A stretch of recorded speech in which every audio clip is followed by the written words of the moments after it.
expedite the evaluation process and secure timely approvals. On Dambana Dam, following the proponent's failure to meet the mandatory deposit requirement under the PPP Act the ministry has initiated a fresh procurement process. In the meantime, the project has been formally included in the fourth medium-term plan. Engagements are ongoing with other prospective investors who had previously expressed interest in the project. And Honorable Speaker, the exact construction timelines of these three key projects, as asked by the Honorable Senator, will depend on the conclusion of the outstanding procurement, financial, and other statutory processes. Honorable Speaker, honorable members, I submit. Thank you. Senator Mundigi, do you have any supplementary questions? If yes, you may proceed. Thank you, Mr. Speaker. My question to the Cabinet Secretary: is it possible for Cabinet Secretary to advise or to tell people of Embu County whether there is any money in this budget of 2025 for those three dams? Because Cabinet Secretary knows water is life and life is water. And about farming in Embu County, we are trying to motivate youth and others people for farming, and better south and better north. Animals are dying, people are dying because of lack of water. And about farming, we are farming mogoka, and the farmers, they cannot progress without water. Honorable CS, you may respond. Honorable Speaker, thank you for that question. As I've explained, is that the three dams are in the pipeline for the public-private partnerships, and the resources we have in the current financial budget, we have a small allocation, not specifically for those three, for all dams that require review of appraisals, because to go to PPP, you need to have preliminary concept designs and to do project appraisals. So, Honorable Senator, Honorable Speaker, we have a small allocation for these kind of studies in the budget. Thank you. Senator Kenywa. Thank you, Mr. Speaker. The Cabinet Secretary, you remember for the World Water Celebration Day, you came to Tegethi, Matanya, and you launched a project, Tegethi Water Project. I'm just asking, how far is it now? Because when you came, you brought in pipes and other gadgets that are related to water, but immediately you left, the pipes followed you thereafter. Please, where is the status of that project? Thank you, Mr. Speaker. Senator Fernandez. Thank you, Mr. Speaker, sir. Mine is to find out the status of the construction. I know the design and of Keben Dam is to find out what is the status of the Keben Dam in Nandil sub-county, because we have waited too long, Mr. Speaker, for that project to take off, and whether there is availability of funds to construction and completion of Keben Dam in Nandil sub-county, Nandi County. I thank you, Mr. Speaker, sir. Senator Chute.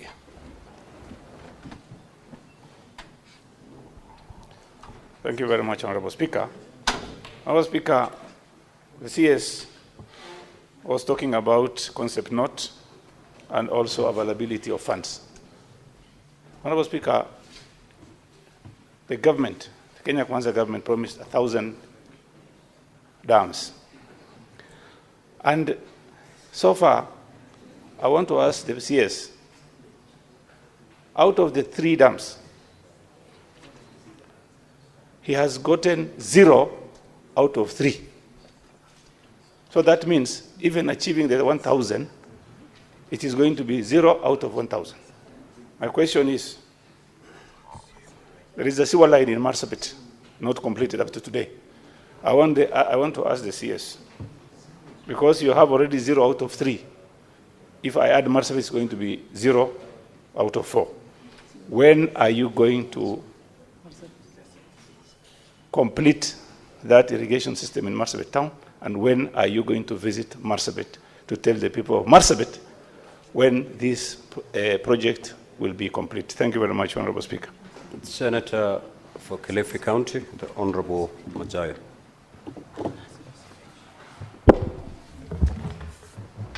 Asante Mheshimiwa Spika. Nataka kumuuliza waziri wa maji.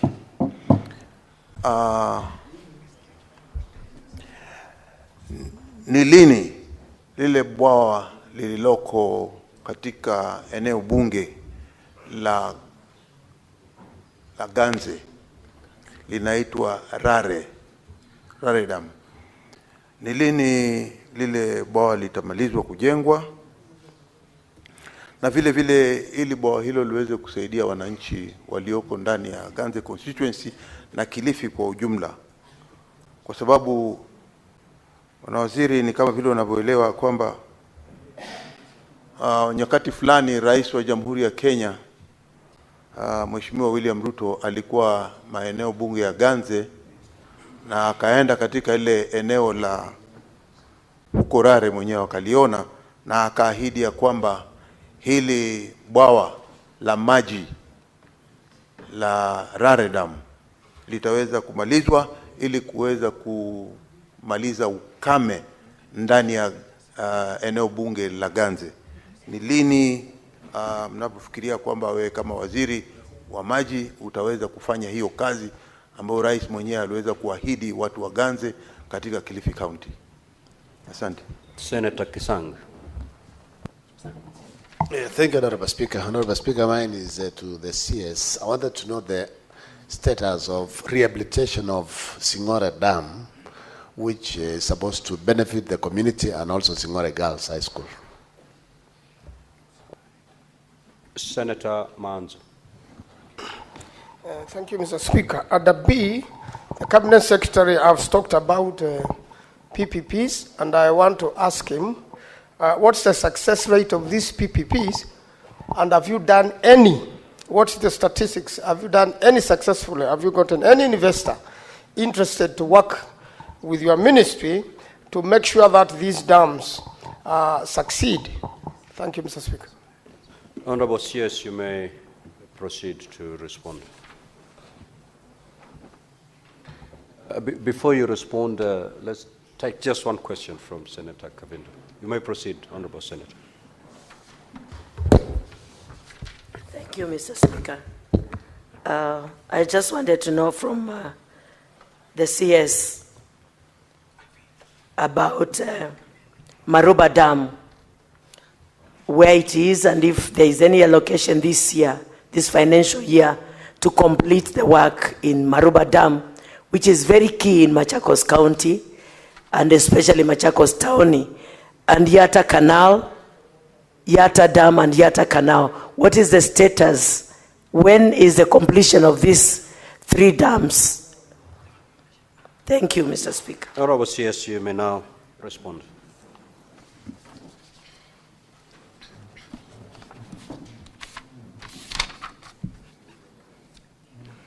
Thank you, Honorable Speaker and Honorable Members, for your questions.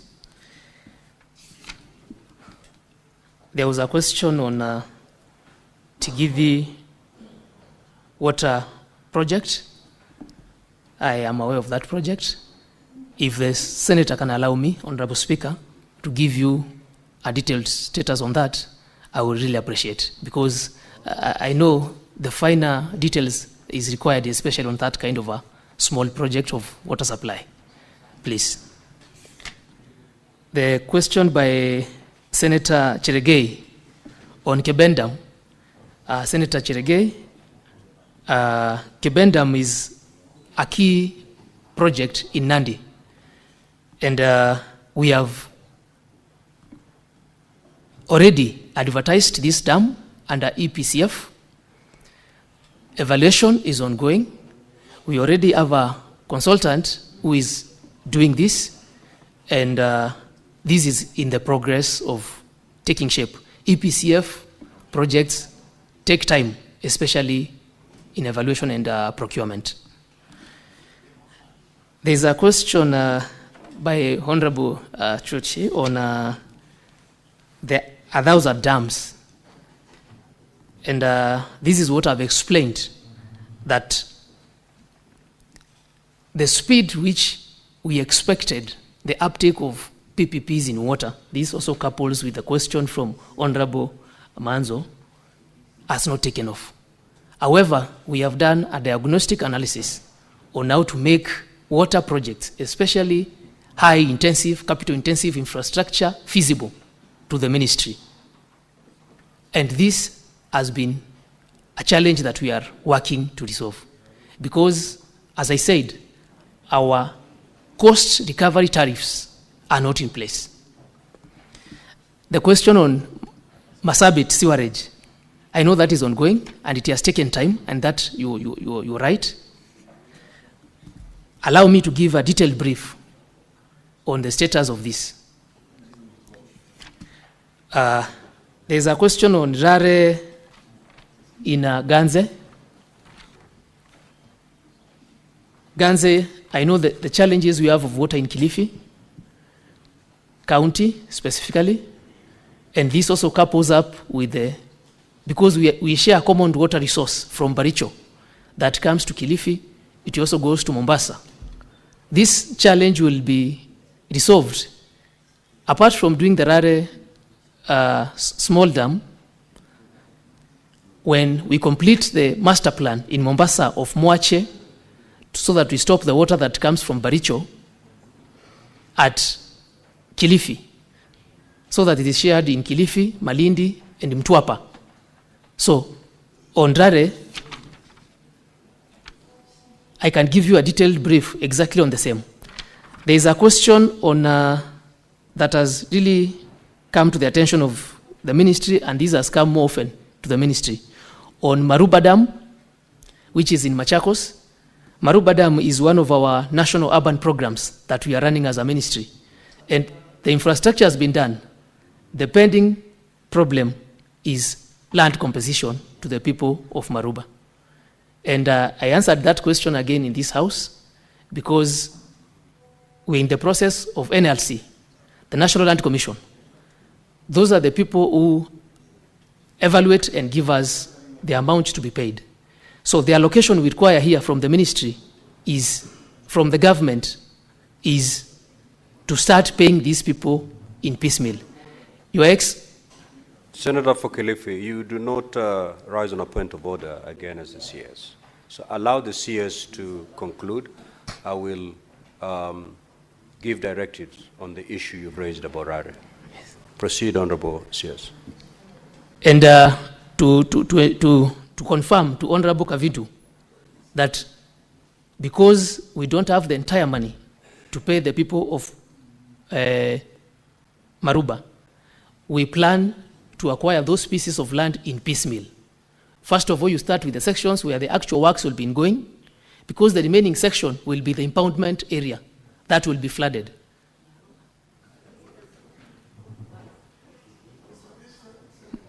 Maruba and Muongoni, I am well aware of Maruba and Muongoni dams. So Maruba is already in existence. I am tying the two together, Senator. Honorable Senators, allow the CS to Please respond. Allow the CS to respond. Yes, respond to the questions. Honorable Senator, when I'm speaking, you yield. You're out of order, Senator Kavindu. You're totally out of order. Honorable Speaker, the issue of Maruba and the issue of Muongoni Dam are in the same vicinity. The water supply in Machakos right now is fed by Maruba Dam. Maruba Dam is, as we speak, is complete and in use. As we speak right now, it is complete and in use. So please, Honorable Speaker, Maruba Dam, as we speak, is complete and in use. The issue of Yatta is another dam under the PPP pipeline that I've already explained to the House. The question by Honorable Kipsang, especially on Singor Dam. Singor Dam is under Singor.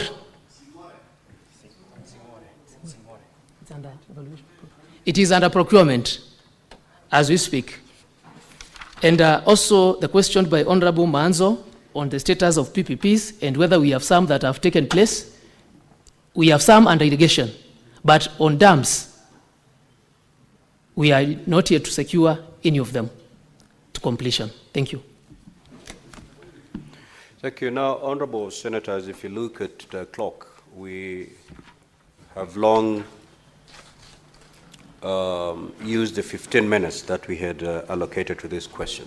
Now, Honorable CS, on Rare Dam and on the project in Marsabit, you've undertaken to provide a detailed response to these two questions. Yes.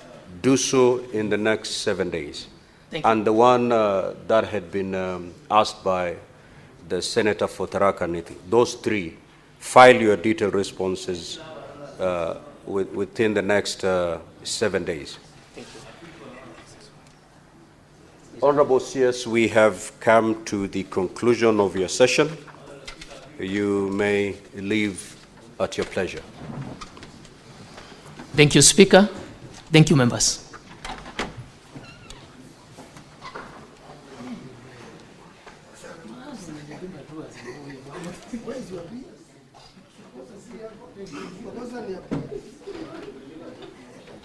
Now, Honorable Senators, as we usher in the CS in charge of roads and transport, allow me to make this communication. I would like to acknowledge the presence in the public gallery this morning of visiting teachers and students from Thanze High School in Machakos County. The delegation comprises 1 teacher and 55 students who are in the Senate for a one-day academic exposition. Honorable Senators, in our usual tradition of receiving and welcoming visitors to Parliament, I extend a warm welcome to them, and on behalf of the Senate and on my own behalf, wish them a fruitful visit. I will request the Senator for Machakos County under 1 minute to extend a word of welcome. Thank you, Mr. Speaker. I just want to wish the teachers and the students from Machakos County a very welcome to the Senate and tell you that you're in the right place. You're now watching and seeing how we deliberate the issues.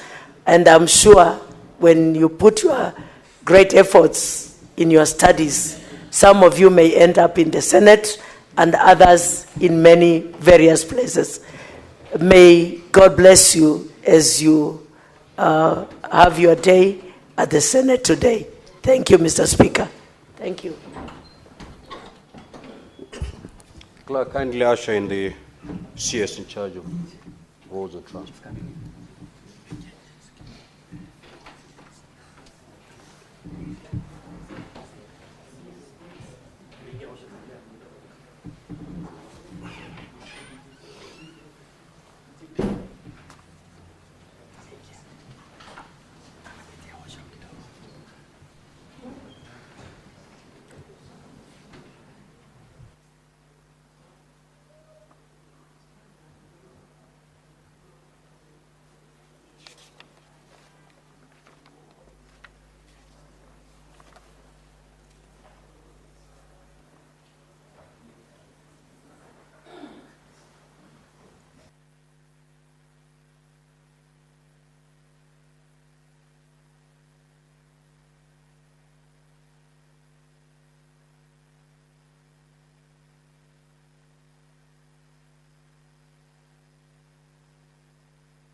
Welcome, Honorable CS.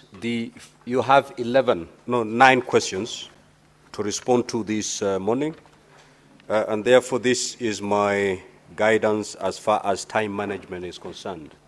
We are going to spend not more than 15 minutes per question so that we cover all the 9 questions before 1 p.m. The first question is question number 69 by the Honorable Senator from Murang'a County, Senator John Yutu. You may now proceed to ask the question. Thank you, Honorable Speaker.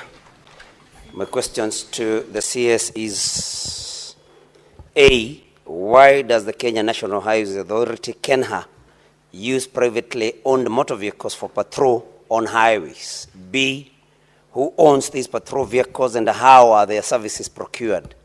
And C, what plans does KENHA have to acquire its own patrol vehicles like other state corporations? Thank you, Mr. Speaker. Honorable CS, you may proceed to respond.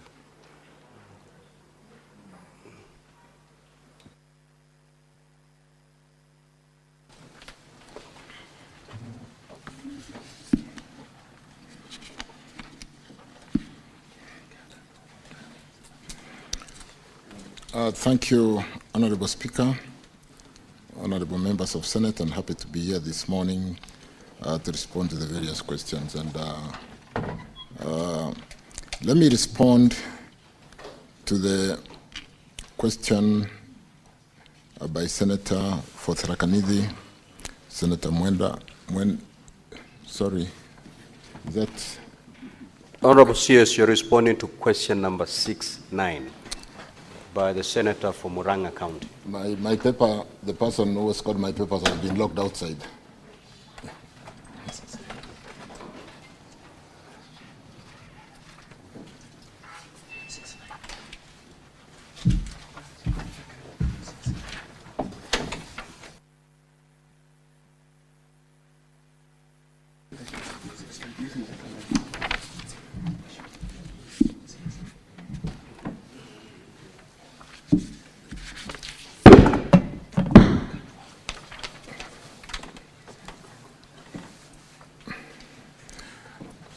Sorry about that, Honorable Speaker, Honorable Joe Nyoto, member, Senator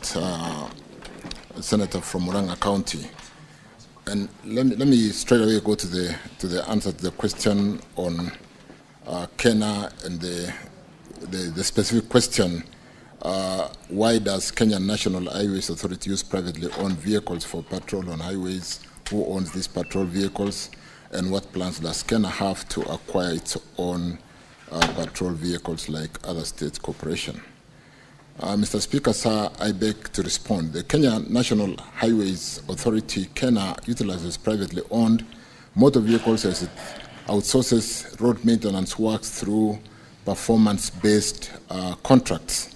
Under these contracts, Honorable Speaker, members, particularly on critical roads such as Thika Road and the Nairobi Southern Bypass, the scope includes regular road patrols to monitor compliance with traffic regulations, rapid response to include to incidences and breakdowns, protection of road infrastructure including street lighting and guardrails, immediate assistance on motorists in distress.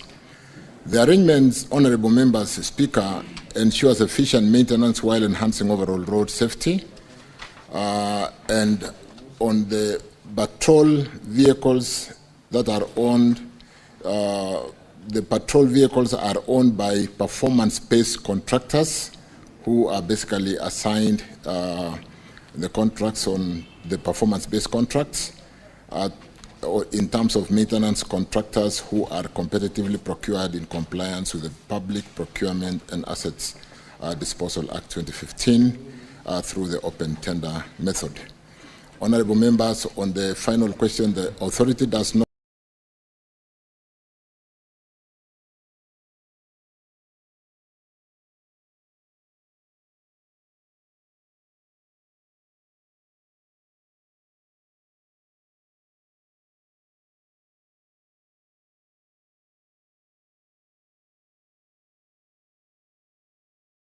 intend to procure its own patrol vehicles.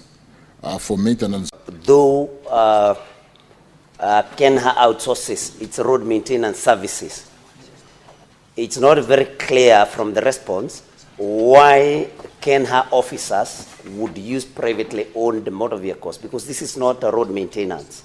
So, and was there any cost-benefit analysis done before this particular decision was made? Because, of course, government needs to save resources. Are we saving by using privately owned motor vehicles? Because my understanding is that there's a difference between road maintenance and patrol. The question, Honorable CS, was about the patrol vehicles. Because again, you realize that if sometimes motorists do not even know who is stopping them, because these are privately owned motor vehicles. So I think we may need to see clarity on that. And I think that is the only question that I have. And it also touches on your response on C.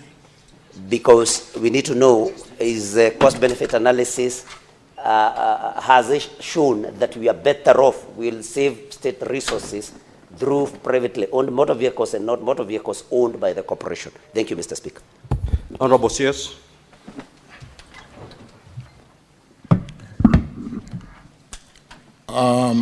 I think to the extent, Honorable Speaker, let me offer some, to the extent of the periodic based contracts maintenance, there is clarity that yes, we tender for maintenance of a particular road for a period of a year, 2 years, and therefore the contractor who wins to maintain that road through that competitive process therefore works like any other private contractor who is constructing any road out there, and they use their assets to maintain the road.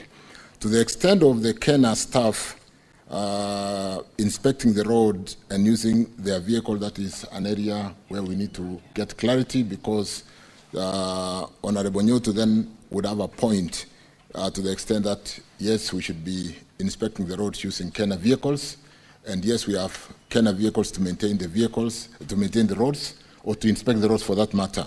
And therefore, I can take up that to make sure there is clarity between periodic maintenance, which is a contract given out to a private contractor to maintain the road, and when it is the aspect of inspecting the road by Kenya staff, we'll then make sure we pay attention and confirm the concern raised by Senator Nyoto that we should have enough vehicles, if that is not the case, to inspect the works in the various roads. I thank you. Senator Manzo. Yes, does it not have a security bearing, and Mr. CS, is it not better for you to work in conjunction with the police if you have to utilize private hired vehicles, and is it not a collusion between yourselves and the private people so that they can make money out of Kenya? Honorable CS, you may respond. I think we just, what I did indicate, Honorable Speaker, Honorable Members, to the extent of a periodic maintenance contract, is a private contract like any contractor. You don't expect them to use Kenya vehicles. But to the extent of supervising and inspecting the works on the various roads, the Kenya staff does not in any way come in contact with the road users to the extent of really wanting to be discreet, because they would just be inspecting the works done by the periodic maintenance contractor. So if there has been a case where our staff in Kenya are not properly facilitated with their vehicles, that is a case which I said I will take it up, but it shouldn't really be a problem inspecting roads using Kenya's assets or using Kenya's vehicles, and I undertake to follow up that, Honorable Speaker, Honorable Nyoto. But to the extent of clarity, the maintenance, periodic maintenance contract is a private contract which is done by the contractor who wins the maintenance contract for particular roads. But the concern raised by the Speaker, by Honorable Nyotu, I'll take up to the extent that there's a claim of lack of proper facilitation and staff could be inspecting the roads using their private vehicles. I thank you. Honorable Senators, we'll now move to question number 70 by the Senator for Kilifi and the Minority Leader, the Honorable Stewart Mazayo. Honorable Senator, you may proceed to ask your question. Thank you, Mr. Speaker. Mr. Speaker, I would like to ask my friend, the Minister for Roads, some 2-3 questions. Mr. Minister, when will the Mombasa-Mtwapa Kilifi Road project, which is a key part of Northern Transit and Transport Corridor, be completed?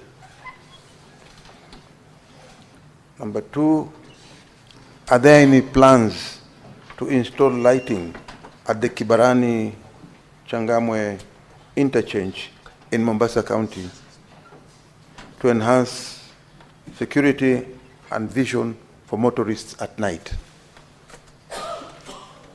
Finally, when does the government plan to commence the construction of a second bridge linking Mombasa Island to the North Coast mainland to ease traffic congestion? Honorable CS, you may proceed to respond. Thank you, Honorable Speaker. Thank you, Senator Mazayo. Let me straight away go to the answer. Mr. Speaker, sir, I beg to respond as follows. The Mombasa-Mtwapa Kilifi project is divided into 2 lots with different completion dates. The lot 1 is the Mombasa-Mtwapa, the bridge currently being constructed at Mtwapa town. And the project commenced in November 2022. Currently the progress is 42%. The project is expected to be completed by November 2026. Because Senator comes from that region and he understands the challenges we faced with that very narrow corridor between Mombasa and Mtwapa, and the challenge of land compensation coupled with the bending bills, I want to confirm that we have sorted out the bending bills issue through the funds we raised through selling our 7 shillings for securitization by a bankruptcy remote SPV, and therefore we are fully compensated, or we are fully compensating the residents, the project affected persons on that corridor. The compensation could be going on, but all the money has been released to the National Land Commission, and therefore the slowed project, including compensating the contractor for the bending bills, has been sorted out, and we should see very good progress going forward. On the second lot, Honorable Speaker, lot 2 starts from Mtwapa, that bridge in Mtwapa, all the way through Kadzengo, Kilifi, and the project commenced in December 2021. Currently, the progress is 64%. The works are expected to be completed by March 2026. The project experienced a delay due to challenges with land compensation equally, and like I said, the issues of compensation is a story of yesterday. We have sorted out the bending bills issue, and National Land Commission is currently in the process of compensating the project affected persons, and we'll be able to even finish that corridor through Mtwapa town. The current contract includes the installation of street lights from Makupa roundabout to Kwa Chomvu interchange.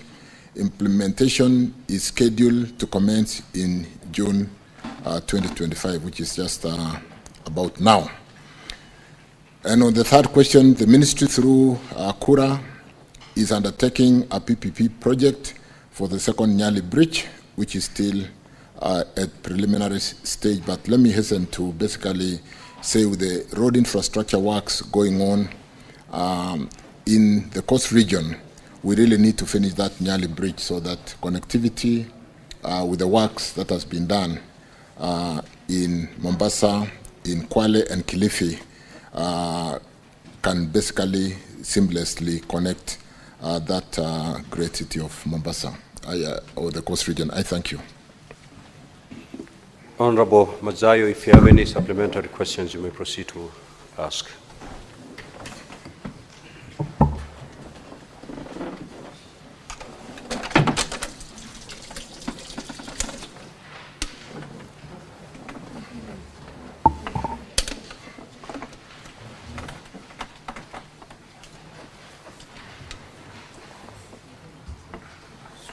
I think I'm okay.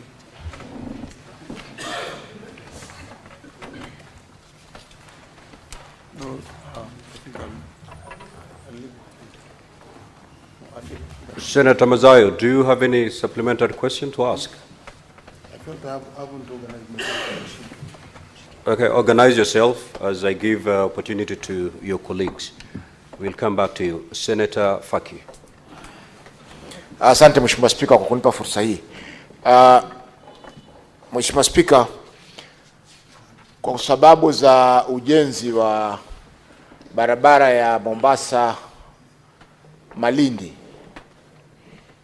maeneo ya kutoka Kengeleni mpaka Mtwapa, kumekuwa na msongamano sana katika barabara hiyo. Hivyo basi magari mengi yanapita na Links Road kupitia Nyali ndio yatokee Bamburi Nyali Center yakielekea Kilifi na Malindi. Mheshimiwa Spika, barabara hii katika maeneo ya Quickmart imekuwa donda sugu kwa wakazi wa Mombasa na wakazi wa Kilifi. Kuna vidimbwi vya maji pale ambavyo kila kukinyesha inakuwa ni vigumu magari kuweza kupita. Hivyo basi utapata mara nyingine msongamano katika Links Road mpaka maeneo ya Shell petrol station. Mheshimiwa Spika, hili tatizo litaondoka lini? Kwa sababu tumeona kura wanakuja na mikutano mara leo wanafanya ushiriki wa umma, public participation, kesho wanakuja wanalaumu kaunti ya Mombasa, kesho kutwa wanasema ni wawekezaji ambao wamejenga kando ya barabara ambao wanasababisha msongamano ule na maji kutokwenda. Mheshimiwa Spika, jambo la pili, hizi taa katika barabara ya Causeway ni aibu kwa Mombasa Mheshimiwa Spika, kwa sababu mtalii akishuka katika uwanja wa kimataifa wa Moi kuna mataa pale, lakini akianza kuingia mjini Mheshimiwa Spika ni giza tupu. Wale wakatalii wa mara ya kwanza ambao wanaingia Mombasa Mheshimiwa Spika, wakiingia pale wanajiuliza, je, tuenda kwenye mji ama tuenda kwenye msitu? Asante Mheshimiwa Spika. Senator Manzo. Yes, Mr. Speaker, the CS has talked about PPPs in relation to construction of the bridges. What are your statistical successes, and the foreigner partners or whoever private partners willing to partner with you? What are the success statistics you have of successful PPPs in your ministry, and especially in relation to the bridges? Honorable CS, you may respond.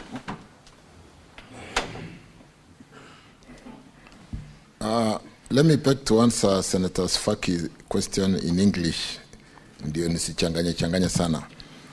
The congestion that is currently experienced around Quickmart, around Bamburi area, Senator Faki, on that road was exacerbated by the fact that we were unable to call the shots on the contractors because we owed them so much money. We have now paid them, and we are calling the shots. I have visited the road severally, including when the President went to inspect that road, to the extent that just around Bamburi Nature Trail there, the corridor has been very congested, and to the extent that the slip roads could not even be done because we needed to compensate for the corridor to move the wall out after compensating the project affected for Eastmen, project affected persons by Eastmen. Having compensated the contractors, you will not see that going forward. We've had meetings with the contractors. I've just come from a meeting this morning, and we will easen the traffic. We will accelerate the construction and finish that road very quickly. There is no reason why the Mtwapa to the lower part towards Kilifi is basically complete, except for the Mtwapa Bridge and the corridor around there, the small section that has not been tarmacked. There is no reason why Mombasa to Mtwapa is not catching up, and I want to promise that we will accelerate and catch up, address the issues of congestion, having money to compensate for the land or project affected person. We will now be able to open the corridor and have the slip roads to function so there is no congestion. Because we were constructing on a corridor with no additional space because we had not paid the project affected persons. But with the money now being available, I want to assure this House that that will be a problem of the past, and you'll see us calling more shots to make sure the contractors do what is right. Now that we have paid what is due to them, and we expect them to basically be facilitative so that those traffic congestions we have witnessed are eradicated, but also bring the project completion much sooner than was expected with the delays due to non-payment because of pending bills. On the causeway, I was in a meeting not very long ago between the contractor Victoria Construction Company, who is on that section, with the governor from Mombasa, Abdul Swamad, and we need, the lights were pulled down when the construction started.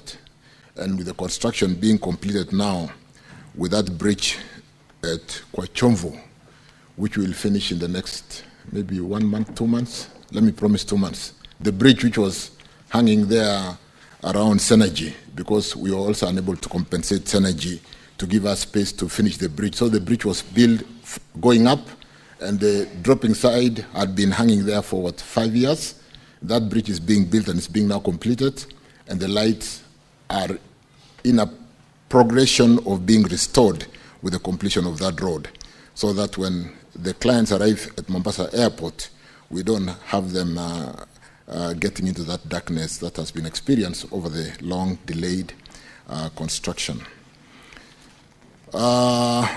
For the question raised by Senator Manzo and the success of PPP projects on bridges, there will be PPP programs that can work in areas where there's significant traffic. And when you talk about Nyali Bridge, it is, success of PPP with respect to investors, the drivers are the traffic. For a road where there's so much traffic, it becomes very easy to get a project which is bankable. But if it is a bridge where there is no traffic, you possibly get 20 vehicles per day. Even if you are charging 10, 15 shillings to cross through that bridge, it will not repay for the investment to give return on the equity or the investors as a business for the next 30, 40, 50 years. But you do know the bridge we are talking about, it's a very high traffic area. And so we are looking at possibility of a PPP. But like I said, equally, for the work that has been done lately, for those of us who know Mombasa very well, there's a serious transformation in the road infrastructure in Mombasa. And whether we succeed on PPP or we don't, we need to open up this bridge through PPP or through GOK funding. I thank you. Senator Mazai. Asante Bwana Spika. Nataka kumuuliza waziri. Waziri, ni hatua gani ambao unachukua katika hiyo barabara ya kutoka Nyali kuelekea mpaka kwa Kazengo Mtwapa? Ni hatua gani unachukua ili kurekebisha, kuona ya kwamba magari ya wananchi yanayopita pale juu ya ile barabara hayaharibiki? Kwa sababu ile barabara ni mbovu sana. Unachukua karibu masaa 4 mahali ambapo unaweza kuchukua dakika 10 kutoka Nyali pale Kenya Revenue College mpaka kwa Kajengo, ambapo tunachukua masaa 4 hivi sasa. Kuna msongamano wa magari mengi sana, hususan ukifika pale kwa bridge ya Shibondetewa. Ile bridge hivi sasa ni kama kuna hatari kubwa inaweza kutokea, kwa sababu wengine wanasema imeanza nyufa, haipitiki vizuri, na pia vile vile imejaa na imeharibika zaidi. Sisi tumesafiri nchi za ng'ambo, hata tukiwa na wewe wakati wetu ule wa ujana. Unajua barabara kama inatengezwa kule China, ni lazima kuwe na side road, ile barabara ya kando ambayo inasaidia ile barabara ambayo inajengwa. Hawa wanatutengezea hizi barabara. Je, wizara yako inachukua hatua gani hivi sasa kuona ya kwamba zile barabara zinatengezwa kando ya barabara ile ambayo inatengenezwa na pande zote mbili, ili wanaokuja kutoka Mtwapa kuenda pande za Mombasa ama kutoka Mombasa kuenda pande za Kilifi? Ni hatua gani wizara yako imechukua kueleza hawa watu wanaotengeza zile barabara kwamba kunahitajika kutengeza barabara za kando kama vile wanavyotengeza kule China ama kule wanakotengeza hawa watengezaji barabara? Magari yanaendelea kuharibika sana. Honorable CS. Allow me again to respond in English, Speaker, kwamba the Mtwapa Bridge, which I touched on, which is in the second portion of this particular corridor, is ongoing. It's a very long bridge of about 150 meters. The current bridge is a bit compromised. Ukiona kwa umbali unaona imeregea.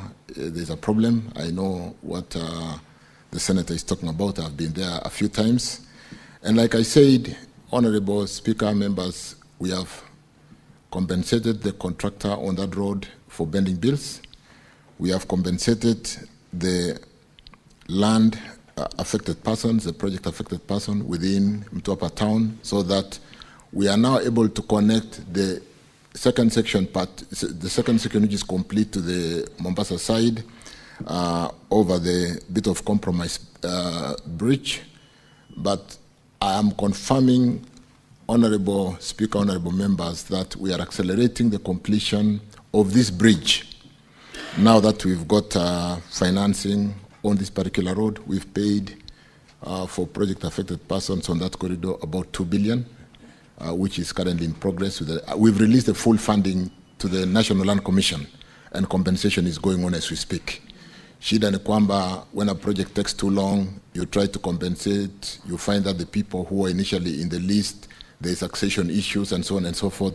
But the full funding, as we speak now, is with National Land Commission, and the contractor knows that that challenge has been basically removed. Like I said, we have also compensated the contractor to work to the extent of 40%. The challenge, so to the extent of really accelerating the project, we want to quickly finish that particular corridor and ensure that road is motorable and the vehicles are not getting spoiled in that difficult section that Mheshimiwa Manso talked about. With respect to the service roads, sometimes as a developing economy, it becomes very difficult to buy land from land users, possibly demolish houses which have been built very close to the road to build a service road. So it's a case of really economics. Do we compensate to build temporary roads while we are building the roads? Where there is a corridor, yes. Where there is no corridor, it becomes a bit of a challenge. But allow me, for the programs running in Mombasa with the expedited payments or the instant payments, to accelerate the connector between the Mombasa side and the Kilifi side through this Mtwapa bridge very quickly, and ensure that we do remove that challenge in a very short time. because the challenge for a long time was the bending bills and the very slow work that was whatever. With respect to slip roads, which have also been designed, and I will seek to have possibly a more closer meeting with the senator to show him the design. There are slip roads around through Mtwapa town. What we have done now is just to compensate for the inner corridor to move waugazaji, the wafanyabiashara wadogo, so that we can build the main corridor. But there are slip roads, and because we now have money, we are compensating and we'll have slip roads through the town. The challenge was, because we were not able to compensate them, you would not actually know that they are slip roads. But when you see the designs, we've designed with slip roads, rather service roads along the main corridor. So we've compensated earlier on through exchequer release some 73 million shillings to get access to build the main corridor. The slip roads, we've now gotten money and we are compensating to do the service roads, which are parallel to the main road. And you will see that, and I can spend some time with Senator Manzo to show him the design, the fact that we have compensated for the main artery, and we are now compensating for the service roads through the town. I thank you. Senator Faki, you certainly cannot raise a point of order again in the CS. What is your intervention? My first part of the question was not answered. The problem is on the Links Road, where we have a pool of water next to the Quick Mart supermarket, directly on the road. And even if you go there right now, you will see that pool is still subsisting. And I remember during the month of May, if I'm not mistaken, there was a public participation done by Kura, where they started a blame game between them and the county government of Mombasa. A lady has lost her eyesight on that road because she was traveling in a tuk-tuk, and as a result of hitting a portal, something hit her eye, and now she's partly blind. So it's a serious problem, Bwana CS. I know you said you have been there, but motorists, those who are going to Kilifi, those who are coming to Mombasa, have that problem every day. Every day we encounter that problem. Even those who are now residing in Nyali are thinking of relocating, because every day in the morning there's a traffic jam, in the evening up to sometimes 9 p.m. Thank you. Sorry about that. I now understand where Senator Faki, I thought you were talking about the Mtwapa Kilifi Road. This is the Nyali bypass to Mtwapa Kilifi Road or Mombasa Road.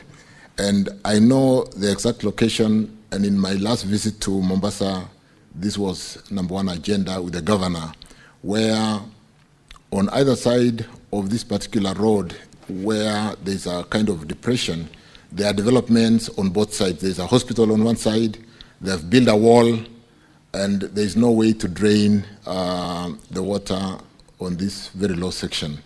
And we need to really tunnel out the water in this particular depression. And it requires some serious design. I've discussed this with the governor. We are discussing with the land users how to get access to be able to get drainage out of that very low section. And then, yes, I'm aware it's a Kura project. I was talking about the Kena on the main highway.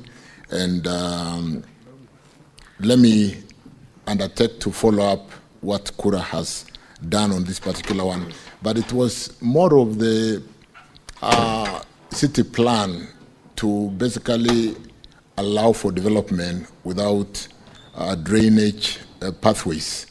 And therefore, it's one thing that if you are to think about a quick solution, you'll need to be pumping out water because you need to push water up and then look for a channel out.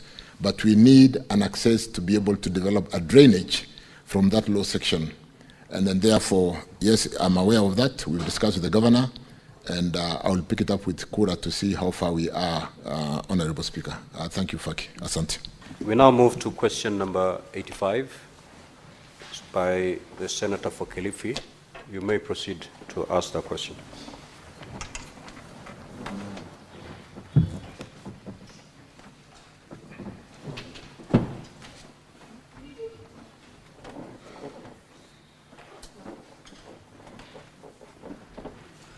Senator Mazayo, question number 85 is yours. Yes, that's right. Do you want us to defy it? No. Then proceed to ask.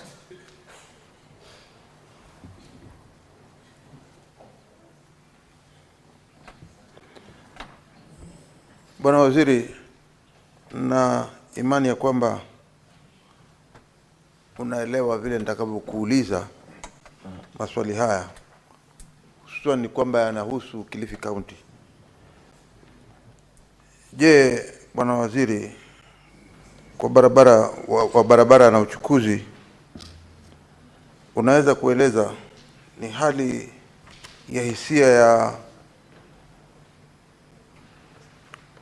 ile hali ya hisia ya upanuzi wa uwanja wa ndege wa kimataifa wa Malindi? Vile vile, Waziri barabara na uchukuzi, nataka kuuliza, unaweza kufafanua jumla ya ekari ya ardhi iliyotengwa kwa ajili ya mradi huu wa upanuzi, na pia kueleza idadi ya wamiliki wa ardhi watakaoathirika. Vile vile, Waziri, nataka kukuuliza, je, serikali imeweka mikakati ipi kuhakikisha kwamba wamiliki wa ardhi watakaoathirika na upanuzi huu wanalipwa fidia kwa haki? Na je, unaweza kutupea takwimu ya idadi ya wamiliki wa ardhi waliokwisha lipwa fidia hadi sasa pamoja na kiasi walicholipwa? Mwisho, Bwana Waziri, je, serikali imechukua hatua gani kuhakikisha mchakato wa ulipaji wa fidia? Na wewe kama Waziri wa barabara na uchukuzi, unaweza kutoa ratiba ya malipo kamili ya fidia zote ambazo bado hazijalipwa mpaka hivi sasa? Honorable CS, you may proceed to respond.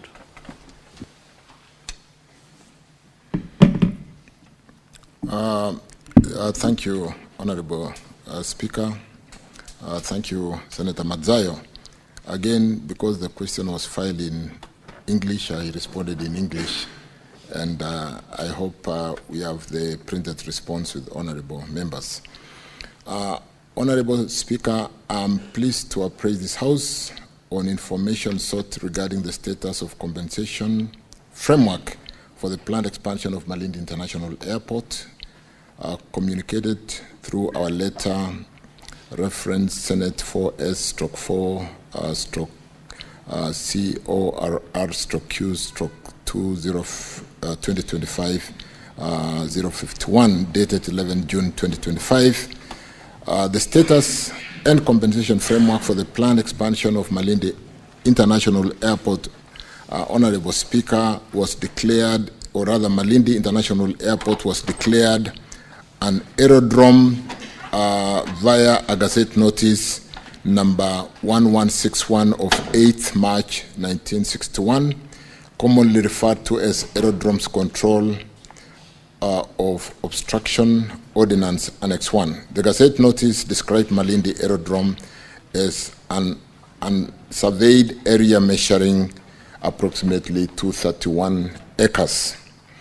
Honorable Speaker, in Speaker, to secure the airport land, the government of Kenya, FIDE, a grant number CR 30280, Annex 3, granted the authority a 99-year lease with effect from 1st February 1997 through the Government Land Act Cap 280. The land measures approximately 100 0.6 hectares as delineated on the survey plan number 211701 of 2nd May 1997, which we have annexed as 4 to the authority. This conferred a land reference number of 10688 to Malindi International Airport. Honorable Speaker, pursuant to the proposal of the master plan for Malindi Airport, Annex 2, undertaken by an airport consultant, Sofrifia, the authority in 2017 initiated land acquisition process, phase 1 for expansion of the airport through the National Land Commission, through a Gazette Notice 3390/2017 of 2017. The acquisition process was undertaken to completion. Valuation done by National Land Commission and the project affected persons issued with awards in respect of improvements on the land and disturbance allowance to fully compensate them for that purpose. The project affected persons were compensated excluding the value of the land. The compensation amount was assessed at Kenya shillings 424,205,901 with a total of 155 project affected persons. Honorable Speaker, some of the PUBs filed an adverse possession suits before the Environment and Land Court claiming to be declared the rightful owners of the affected parcel. The cases were, however, dismissed. The PUBs and other claimants then moved to the Land Acquisition Tribunal through various appeals. Honorable Speaker, on 8th February 2024, the Tribunal issued a consent order directing the National Land Commission and KA to regazette the intention to acquire, conduct joint inspection to determine land ownership and issue awards to the project affected person. Pursuant to this court order, honorable members, the Commission regazetted intention to compulsorily acquire land for expansion of Malindi International Airport and inquiries into the claim through Gazette Notice Corrigenda number 2584 of 13 February 2025. Honorable Speaker, the inquiries into the claims were conducted over a period of 3 days between 25th March 2025 and 27th March 2025 at the DCC's office in Malindi. A total of 15 land parcels with a combined acreage of 19.8936 hectares were listed in the Gazette Notice. Honorable Speaker, pursuant to the inquiries by the National Land Commission, other issues were raised by the claimant on adverse possession occupant in good faith and historical land injustices. These matters are currently under review by the National Land Commission. Honorable Speaker, the authority is further undertaking design and land requirement assessment for Malindi Phase 2 expansion project to allow a runway expansion from 1.4 kilometers to 2.4 kilometers. This followed the setting aside of injunction imposed on Phase 2 acquisition project FIDE via a ruling delivered by the tribunal on 10th February 2025. The land acquisition process and resettlement action for Phase 2 will be subject to budget availability, and as I end, I want to confirm that I have lately, in the last 2 months, visited this airport to address some of these challenges, met the leadership of Malindi who are on the ground, and we are paying attention to this airport because, albeit the challenges we have faced in the expansion of Malindi Airport, to the extent of suggestions as to whether we could go to Vipingo or EPZ or SEZ, the tourism industry in this area and the need to sustain the investments which are wasting away in the hotel industry because of lack of a good airport to be able to bring in big planes through expansion of this airport so that we can bring in big equipment with the tourists that favor this destination is something that the government is paying a lot of attention.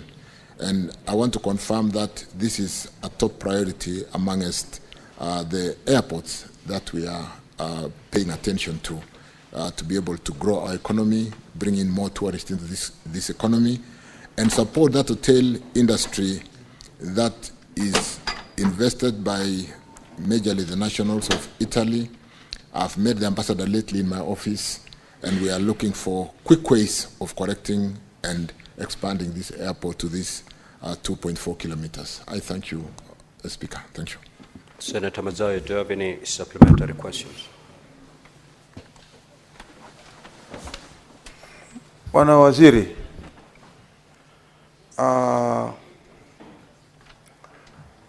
nilikuwa nataka kuuliza kwamba uwanja huu wa ndege wa Malindi ni uwanja wa zamani sana.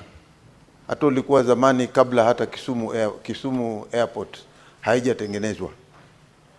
Lakini kitu cha kushangaza ni kwamba mpaka hivi sasa ukisikia inaitwa Malindi International Airport, hata wewe mwenyewe unajua.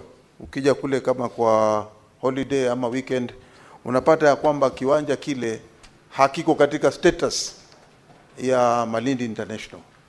Na haya yote yameletwa na kwamba wizara yako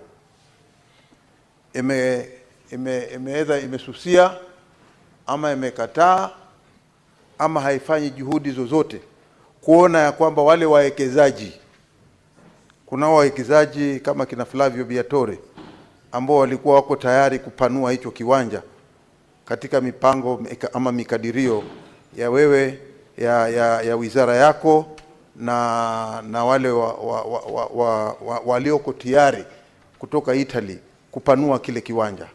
Nataka kujua ni kwa sababu gani wizara yako kufikia hivi sasa imeweza kukataa hawa wawekezaji kupanua hichi kiwanja. Na vile vile nataka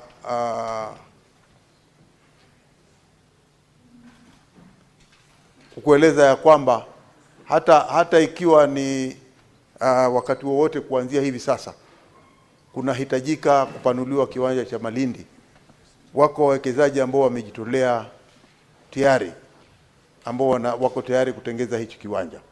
Mmoja wao nikiwa ni yule ambaye nimekueleza hivi sasa, ambaye wako tayari kutengeza hicho kiwanja kukifanya kiwe kiwanja cha kimataifa.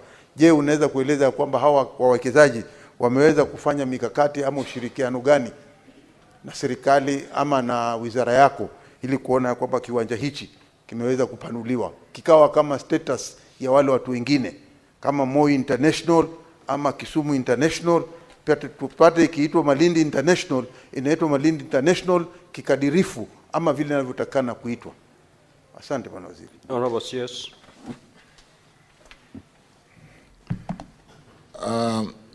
I think I'd, in my supplementary answer, I touched on the supplementary question being asked by Honorable Matsayo, and I confirm and agree that what Mheshimiwa Matsayo, Senator Matsayo has raised is true.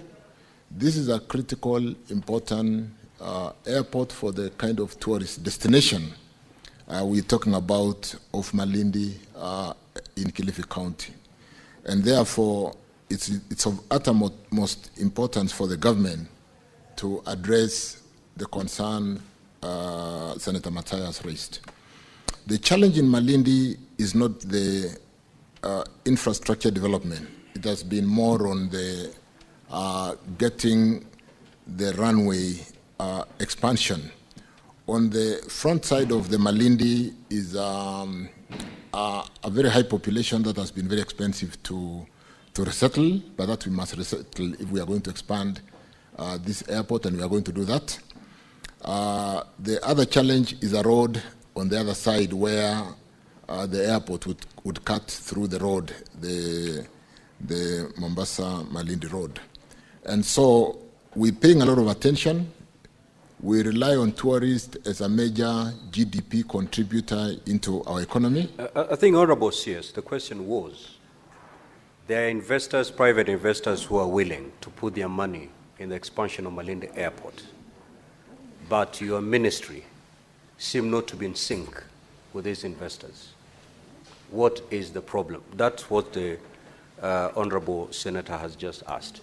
And the straight answer, which maybe I'm not coming out very clear, is the project affected persons. What investors will not do is to do land compensation.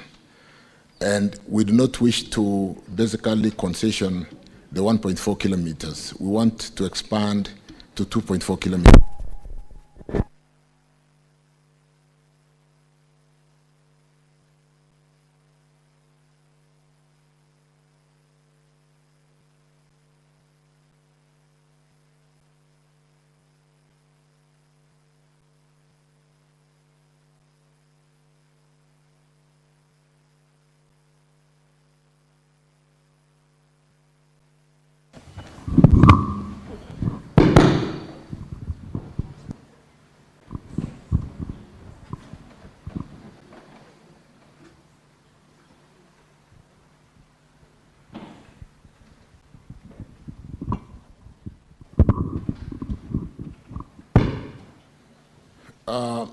Thank you, and sorry about that. Honorable Speaker, the straight answer is that we will embrace investors to come in, but the biggest challenge is the land compensation, because like I said, to be able to bring big planes into Malindi, some of the charters, we need to extend the runway to 2.4 kilometers. And that is the primary challenge. If we were to concession the airport and give away to an investor to rebuild Malindi Airport at the current 1.4 kilometers, we will not have corrected the challenge. We need to expand the runway to be able to land the big planes. So the priority which is top on my desk is to do the land compensation, and I think we've done significantly. We are doing significantly well. Like I said, I just visited that airport not very long ago, I think in the last 3 months, and I met the leadership on the ground, and the aim of the visit was to address the question of expansion of the runway, so that putting up a modern building is not a big challenge. Recarpeting that second runway, which is in state of disrepair, is not a big challenge. But we need to get it to 2.4 kilometers.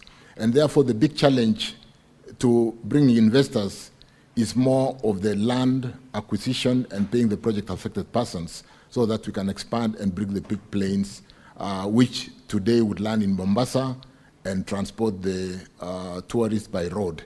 So allow me, honorable members, to basically refocus the land compensation, the acquisition, and therefore the expansion of the runway. I thank you. We shall now move to question number 3. We have spent 22 minutes on this question, and we had allocated only 15 minutes. We have 6 more questions to go. Proceed, Senator Sifuna. Mr. Speaker, Proceed, Senator Sifuna, so that we make use of the limited time. I think, Honorable Chair. Let's proceed. Proceed, Senator Sifuna. Proceed. Thank you, Honorable Chair. Senator Fernande, please take your seat. You're scheduled. I'll call you.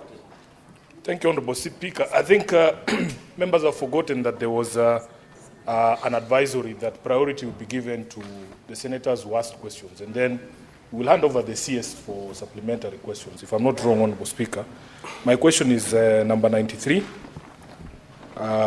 Honorable Speaker, I want the CS to address 3 questions. Actually, there are 4, and these questions originated from a meeting with the Karen Langata Residents Association.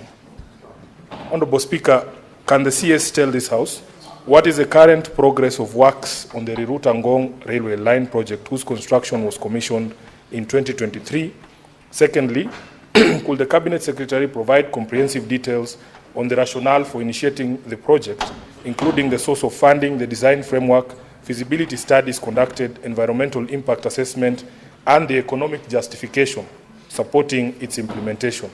Thirdly, could the Cabinet Secretary provide a financial and cost-benefit comparison between the proposed Riruta-Ngong railway line and the alternative option of dualling the Bomas-Rongai to Kiserian section of Magadi Road and the Ngong current section of Ngong Road? And finally, Honorable Speaker, what is the current status of compulsory land acquisition by government for the Riruta-Ngong railway line project, and how will the associated land acquisition cost affect the overall project budget and implementation timelines? I thank you, Honorable Speaker. You may proceed, Honorable CS. Mr. Speaker, sir, I beg to respond. The transport sector is recognized as a key pillar and a critical enabler in achieving Vision 2030 long-term development strategy and the bottom-up economic transformation agenda. Development of efficient transport system, honorable members, in rural and urban areas is therefore key factor in supporting the country's development strategies. I wish to indicate that for this particular project, the source of funding for the project is purely the government of Kenya. The government, through the Kenya Railways Corporation, conducted a feasibility study that resulted in the development of Nairobi Commuter Master Plan 2019. The master plan identified key commuter line corridors for development and modernization within Nairobi metropolitan area. The key identified corridors forming the core network are Kikuyu Limuru, which is currently existing under the meter gauge railway, Riruta Thika, which also exists today with a meter gauge railway, Lukenya, Kitengela, Konza, also existing, Jomo Kenyatta International Airport, which is proposed, Embakasi Village, which is existing, and Riruta Ngong under implementation from Riruta to Ngong.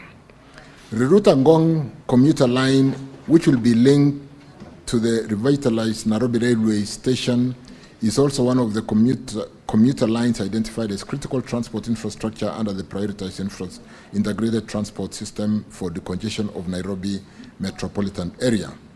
The rationale, honorable members, behind preference of the commuter rail over land transport is that commuter rail is for mass transport, and therefore the carbon footprint is what we all desire today. And where one commuter train carries about 6,600 passengers, both standing and sitting, which is equivalent, honorable members, to about 460 14-seater matatus. And that is one way of decongesting our city. I have just indicated where you can get that master plan, and in today's time of technology, if you go to that site, you'll be able to see the master plan. I wish to indicate, honorable members, that for this particular project, the source of funding, like I've said, is purely the government of Kenya.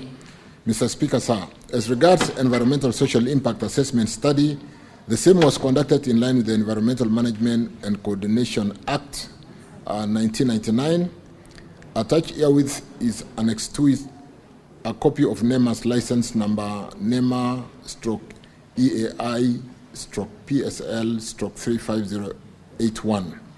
I also wish to add that the project is being implemented under the engineering procurement construction basis with an independent consultancy for design review and construction supervision in place. On the second question, Honorable Speaker, members, in order to enhance the economy of the country, mobility of the citizenry is key, and the transport sector acts as a key enabler for economic growth. The land is a finite resource, therefore the aim of the ministry is to ensure both railway and road transport modes complement one another instead of competing or compete with one another. Given the finite nature of the land, the ministry aims to promote use of mass rapid transport, normally MRT, in Nairobi metropolitan area. The two modes being pursued are commuter rail transport and the BRT transport. And I can talk more about that because we just came back from the UK, where we are looking at the UK fund to do the Nairobi Railway City, and we are specifically focusing on these corridors to be able to move people quickly out of the city and into the city and be able to decongest. Construction cost is Kenya shillings 8.1 billion. For construction cost, we have about 8.2 billion, 8.26 billion. Land acquisition will cost us 2.8 billion. We are acquiring land in very expensive areas through that current corridor. Land acquisition cost, including protection, relocation, and existing utilities, as I've indicated there, will be significantly expensive. On the next question, on what is the status of the compulsory land acquisition, Honorable Speaker, Chair, the total length of the Ruta-Ngong commuter line is approximately 13 kilometers. The ownership of the section traversed by the proposed railway line, we have given a schedule attached, and the length of the railway track ownership of the land and so on and so forth, I've captured there 2.4 kilometers with Kenya Railways as available corridor. We don't have to, we already have that. 0.55 kilometers is with Kenya Forestry Service, and we need to acquire wayleaf. 0.3 kilometers is with the Kenya National Highway overpass across the Southern Bypass. 4.55 kilometers is with Kenya Urban Roads that we need to be able to share jointly. 1 kilometer is with Kenya Broadcasting Station, and which we need to acquire. 0.9 kilometers is with the National Academy, National Police Academy, and which we need to then acquire. Fortunately, that is intergovernment. 2.1 is with the Vet Farm Department, and 1.35 kilometers is private acquisition or land acquisition process, which is ongoing by the National Land Commission. And that some gazettement has been done, Gazette number 7418, the Kenya Gazette volume CXX V11 number 119 dated 5th June 2025 for inquiry. You can see, Honorable Sifuna, that is fairly current, and some work is being done.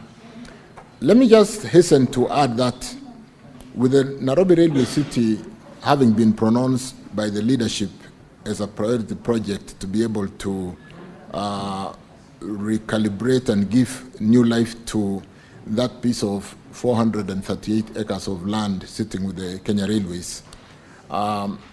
We do not only wish to build the new railway terminus, we will update or upgrade the platforms for all these lines to come in and out of the city.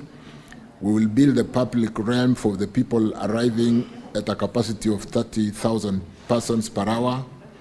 And to a very good extent, therefore, if we did the Nairobi Railway City alone without doing all the lines that I've talked about into Kikuyu, Ruiru Thika, Lukenya, Jomo Kenyatta, and Bakasi Village, to be able to bring in people in and out quickly, it will not be. So we do not wish to do a stranded investment in upgrading the Nairobi Railway City without doing the supporting BRT and the commuter rail. And therefore, we are taking all this as a package. And therefore, the project that we are talking about through the Ruta, which already has a contractor on the ground, I think CRBC, is one project which is already taken off. And we are going to pay attention to make sure that we decongest the city, we move people out of the city for residents out there, and be able to expand the economy, as it were, by moving people in and out very quickly. I thank you, Honorable Speaker. Thank you, CS. Senator Sifuna, do you have a supplementary question? Do you want to ask both of them now? Yes, in fact, Honorable Speaker, I do have. Yes. The Cabinet Secretary has given me a 2019 report, but I was meant to believe that there was another report funded by the World Bank in 2017 consultant funded by the World Bank that actually ranked this Ngong-Riruta line as the least priority in terms of construction of railways in this city. Honorable Speaker, I have a few issues. You know, I have publicly said that this is one of the few CSs, if not the only CS that I have respect for, because he takes his work seriously. But I can see here in his response, he has made an allegation here that one commuter train is supposed to carry 6,600 passengers, and that is an advantage over road construction. Honorable Speaker, in this same report of his, at paragraph 39, your report, Honorable CS, talks of 1,200 passengers per train. I don't know where you got your number of 6,600 passengers. And wouldn't you agree with me, Honorable Speaker, that it is not just about passengers? So the CS is telling us that 6,600 passengers is equivalent to 460 14-seater matatus. But you and me know 14-seater matatus, 460 of them, employing 2 people each. There are other benefits of having these matatus on the road. It is not just about, the numbers that you're able to transport in one vehicle. But let's go to the answer on the comparison of the cost construction of the road vis-a-vis the rail. Honorable Speaker, there's a schedule that he has given here. So apparently the government prefers spending a total of 9.5 billion Kenya shillings to do 13 kilometers of railway from Ngong to Riruta, as opposed to dualing Bomas to Kiserian, which is a total distance of almost 24 kilometers at a cost of 10.9 billion. Waziri, explain to me as if I was a child. Honestly, if you wanted to decongest Nairobi, you want to open up the city, reduce the pressure on land. We know we have more land in Kiserian than we have here in Nairobi. What is the rationale of spending 9.5 billion to do 13 kilometers of railway, and yet you could use 10.9 to do 24 kilometers of road, dual carriageway from Bomas to Kiserian? So if you can answer those 2 questions, Honorable Speaker, and also touch on allegations that some powerful people along that route for that railway have somehow secured concessions from your ministry to divert the original plan to avoid their properties. But those who are not powerful enough, Honorable Speaker, they are not being heard at all by the ministry. I thank you. CS, could you respond to those questions? Let me first of all thank Senator Sifuna for the compliments, which I don't take for granted, and I'm going to even work harder. But let me get down to the optimal. You know, when you're dealing with a commuter rail, you can optimize because it's just the number of attachments which can be pulled by the engine. And therefore, you can start from as low as 1,200 and go to as high as, depending on the capacity. What you don't do is, depending on whether it's a rush hour, you don't just do the attachments if the population is not there, but you can go to as far as 6,000, depending on the capacity of the engine to pull that weight. The point really, and let me straight say, we will build Bomas Kiserian because that's a new settlement. We'll do all that road as a priority. But we can get to the details on the, Kiserian is really where the people who work in this city live. It's a new settlement. It's an open area. And if we are going to decongest the city in terms of new developments, we see serious development in that area. And we'll be impervious as leaders not to set priority dualing to that very congested narrow road to Kiserian. So I want to confirm that there are works in progress, dualing to be able to decongest people trying to reside in the very small spaces around the city of Bomas Kiserian is a must-do and an urgent project that we must undertake. And because it's a supplementary, I don't have the details, but I can tell you this is a priority road for dualing. But equally, leaders, when you then see the optimized pool from the commuter rail to the road, matatu, and the congestion that we have, including the BRT, to be able to do the intercity with the understanding that because our city was not planned with a railway or commuter railway, it is very easy for us to have the commuter planned along the Nairobi Railway City. It is very easy to basically go out of the city through Nairobi commuter metropolitan system, which brings in a number of counties in Nairobi who basically where our population reside, in Ngong, in Kiserian, in Kikuyu, Kiambu, all the way down to Murang'a. And then these governors do sit in the Nairobi Metropolitan Transport Authority decision-making process. And therefore, let me just confirm, honorable members, Honorable Sifuna, that Bomas Kiserian is a must-do, and I can come with specific timelines because it's a critical corridor to decongest the city. Equally, even as we thought maybe this line is a least priority, in the latest developments, we really must build a number of lines going eastward, northerly, southwest, and so on and so forth, to basically bring people in and out of the city, either through BRT, through the Nairobi commuter rail system, and facilitate, really remove the congestion that currently is choking the city. So whereas it might be expensive to develop the commuter rail, if you see the capacity we are able to pull, depending on the number of attachment of the units to transport up to 6,600 people, if we do the economics, you'll appreciate why we need both. The buses will stop every so often. The train stations will be further apart, and so on and so forth. So, honorable members, because of the passion of Sifuna to understand what we are doing in Nairobi, and because of the recent development, including the visit to the UK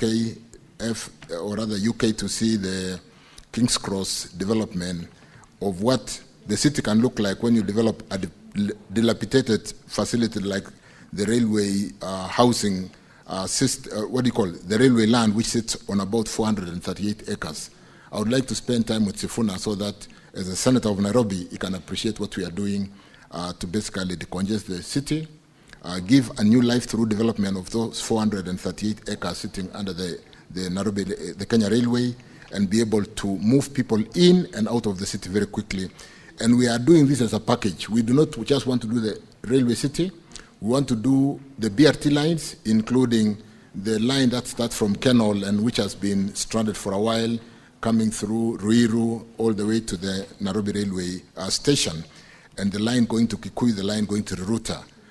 There are life plans, including my planned visit to the UK next week. I thank you. Thank you, Honorable CS. I think we have exhausted the time that was allocated by Speaker.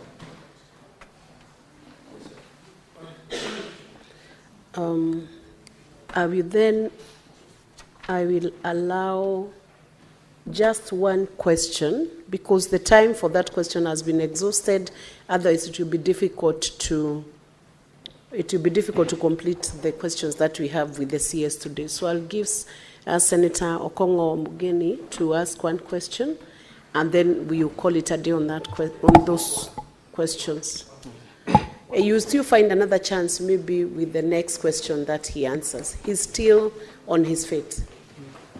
Yes, before I ask my question, I was just wondering the procedure that the ministry follows, because I was looking at the documentation. This road he was speaking about was commissioned in 2023, okay? But the environmental impact assessment license was issued on 19th September 2024.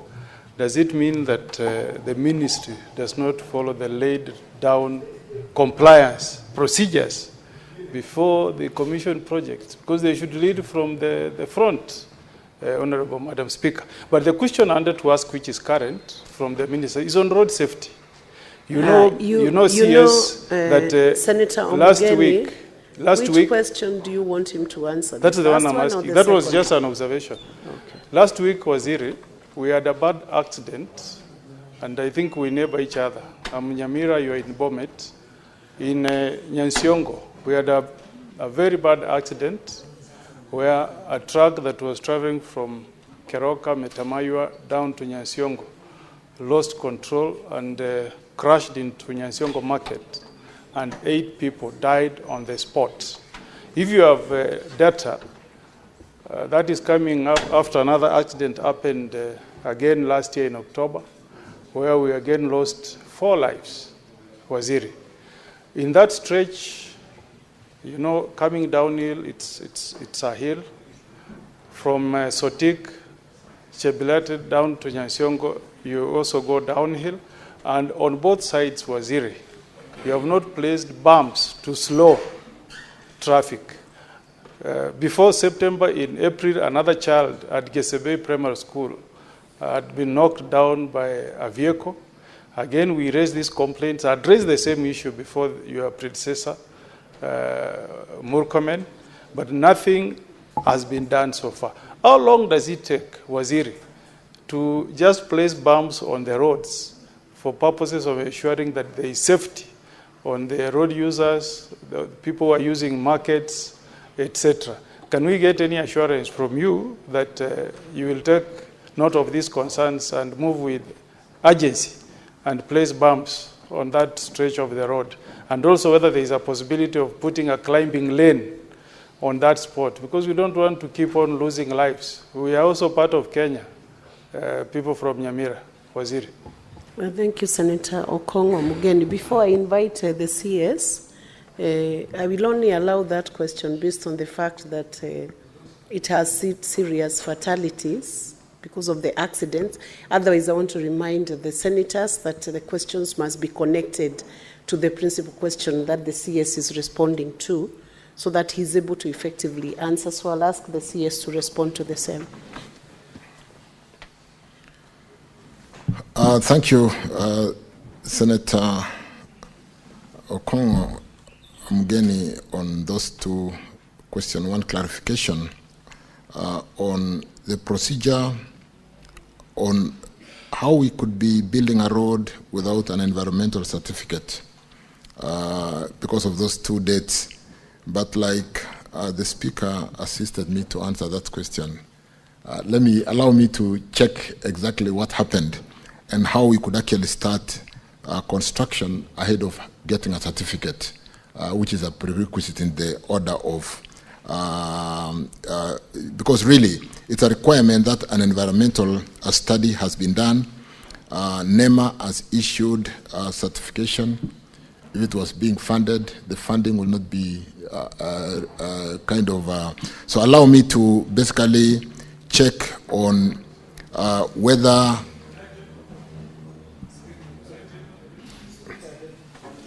Senator Okongo, you're out of order. Let him respond and I'll give a direction. Yeah. You cannot introduce a question above another senator's question. That would be out of order. Thank you, Speaker. In fact, the reason why I'm asking, let me check and confirm, I'm not saying that did not happen. But you do know, sometimes when you apply for a license, you are given a provisional license to start works and do subsequent environmental certification. So I really need to bring the sequencing of the initial approval and whether this was a secondary basically requirement to submit the environmental reports and therefore get subsequent certification for compliance. But allow me to do that, and that's what I was requesting. I'm not disputing, but I'm saying let me get into the details because these are dates and numbers, and then therefore I would wish to basically delve into that because it should not happen that we are working on a project where there's been no environmental study and approval to do a project. Honorable CS, you'll have 7 days to check the documentation and supply any documents to show the sequencing of those certifications or licenses. Thank you, Speaker, and we'll endeavor to comply. With respect to the road safety, and which is really carnage ravaging our Kenyans, I want to empathize with the Nyasiongo market accident and the loss of lives, 8 lives there, and promise the Senator that I will immediately hereafter address the concern of the bumps. But we cannot be reacting all the time when there's an accident and then we go when we've lost lives. And there are various initiatives, including the ITS. There's so much in electronic, given the day and age in technology, that we can employ to manage the drivers, to manage the vehicles on the road. We're doing a digital driving license with certain features to be able to do instant fines and manage the drivers. We are doing the junction cameras through the ITS systems. We are doing there's so much that we can do to be able to address that. But for this particular case for Nyasiongo, let me address that. And for most of the black spots, yes, we need climbing lanes so that sometimes with speed and the narrow sections on some of those black spots, the vehicle, when they kind of don't stay on the road because of the weight and so on and so forth, and because of the narrow nature of the road, the vehicle goes out of the road and sometimes it gets into a market or gets into where people are trading, causing untold suffering and deaths. And therefore, for this particular case, I will pay attention to, but I wish to hasten that we are doing a lot, and I will be paying attention to what we need to do with NTSA, a whole authority just set to address the safety on our roads. We need to do more, and I do agree. But for Nyasiongo market, the bumps and whether we need to do that climbing lane that Mheshimiwa talked about, let me pay attention to that. I thank you. Thank you. Honorable Senators, we will move to the next question. Question number 77, Senator Agnes Kavindo.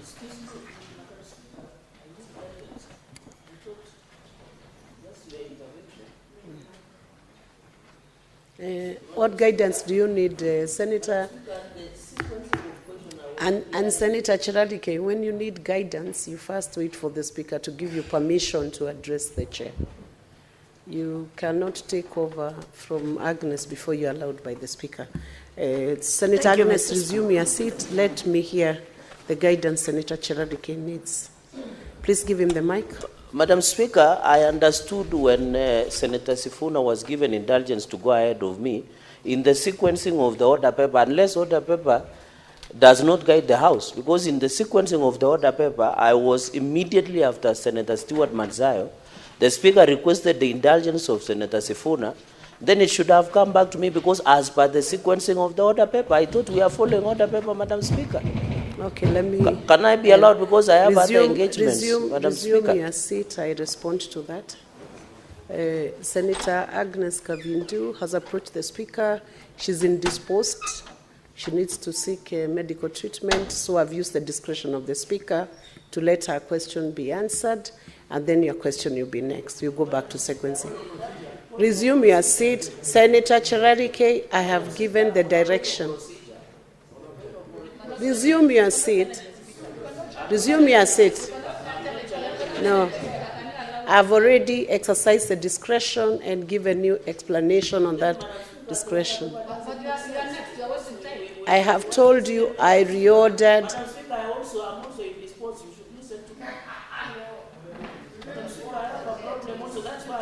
From now, this point is when you are indisposed. Resume your seat. So resume your seat. You are out of order, and I wish to caution you. Senator Chiradike, I wish to caution you now, you are out of order. Resume your seat. That is the first caution. After the second caution, I will rule you as out of order. Resume your seat. Agnes, Senator Agnes, can you proceed? Resume your seat.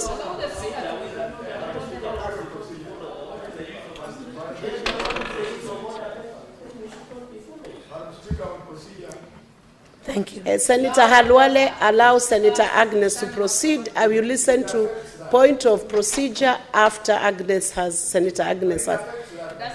I have given you the direction, Senator Halwale. Proceed, Senator Agnes. Thank you, Madam Speaker. Madam Speaker, you're using the chair with too much force. Too much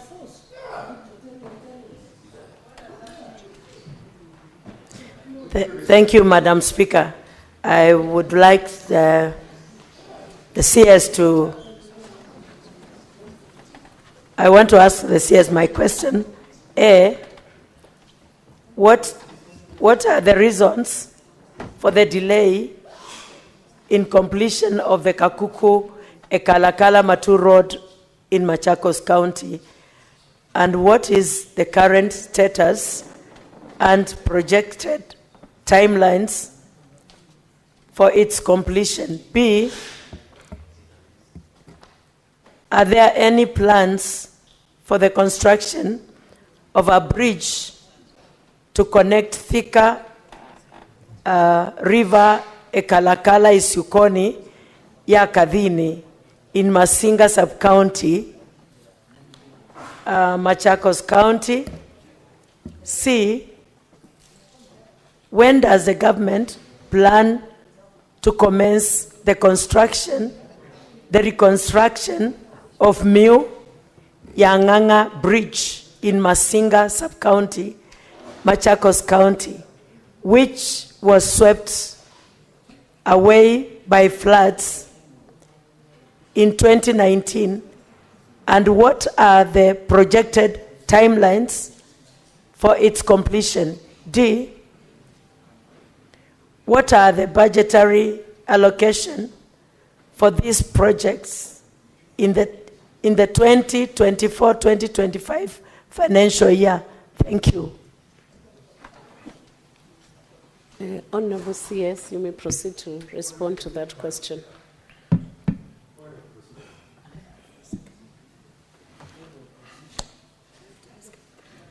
Just do it now.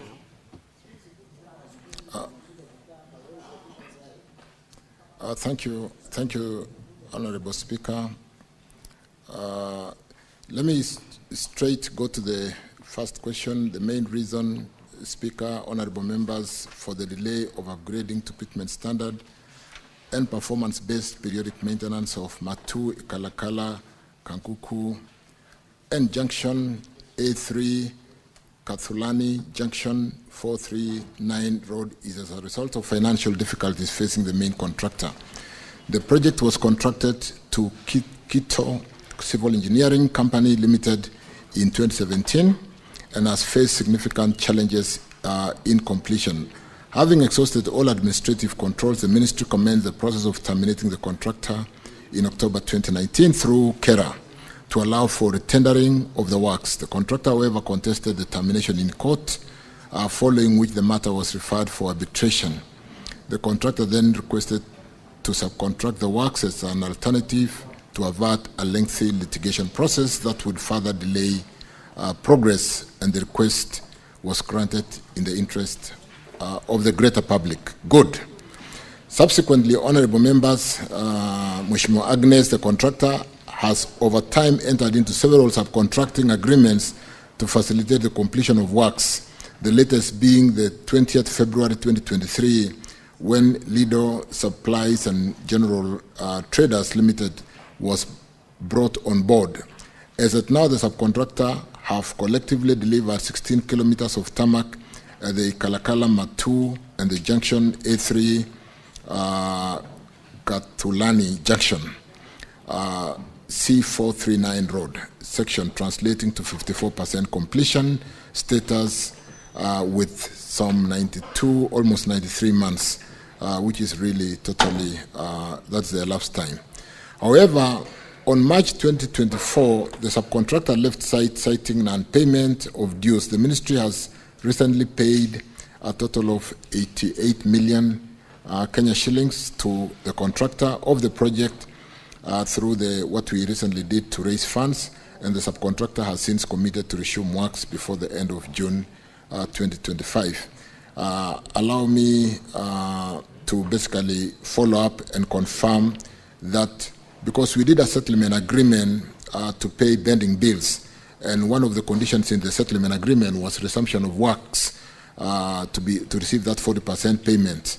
We are planning to pay an additional 40% before the end of this month, and it will be based on performance. So I'll be following up Mheshimiwa Senator to confirm that resumption has happened, because we can all agree that that has not been acceptable.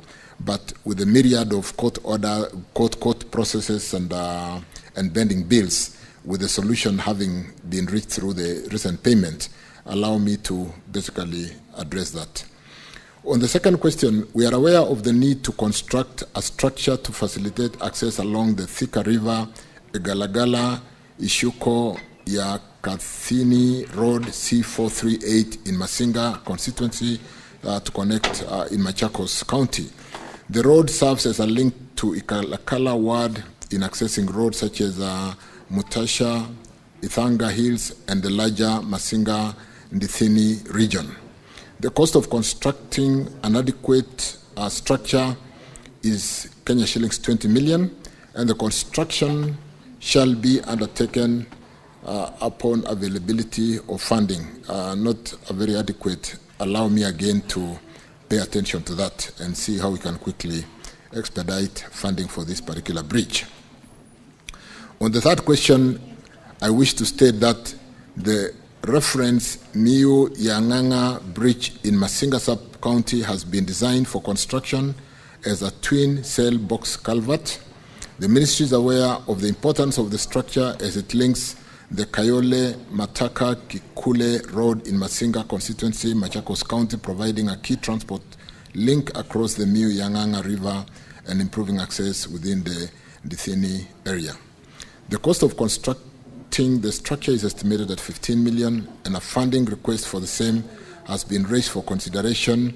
The ministry through KERA shall procure and undertake works on the structure as soon as a budgetary provision is made, and let me also undertake to follow up that, because it's one thing to build roads with no structures connecting the two roads.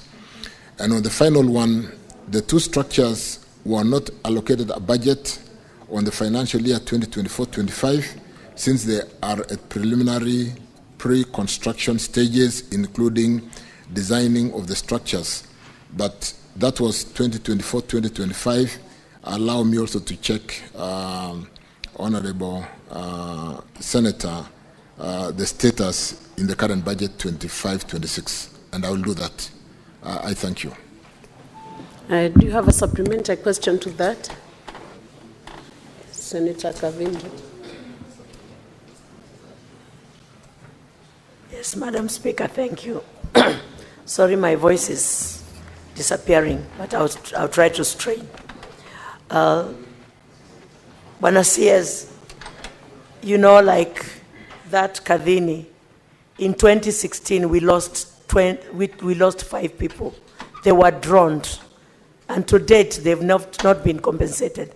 And those people, when they want to go to Masinga, which is their local town, they go through 3 counties. They go through Muranga, they go through Kiambu, come back to Machakos, going to Thika, if they want to go by road.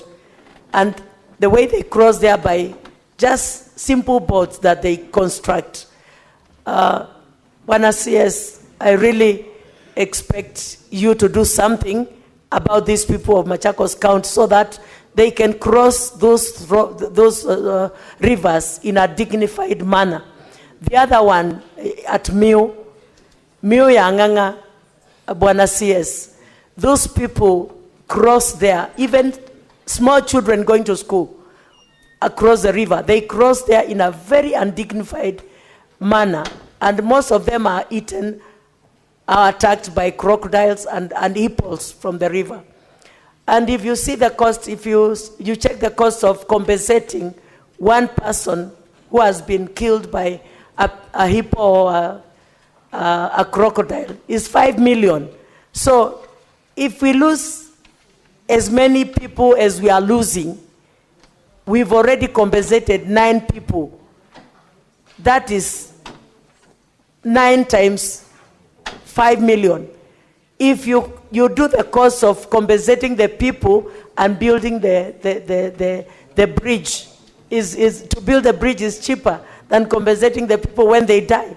And we are talking of school children who are crossing those rivers going to school the other side. So, Bwana CS, kindly, I hope Madam Speaker will give you maybe a very limited time to respond to this so that we can move forward and my people of Machakos can be adequately supported by this government. And this road I'm talking about was launched, I remember when I was in Jubilee. Senator Kavindu. No, let me just finish this. It's a little one. It's just a little one I'm doing. Listen, Senator Kavindu. In 2017 is when I spoke about this road. And this is 2025. Senator Kavindu, you need to abide when the Speaker calls you to respond.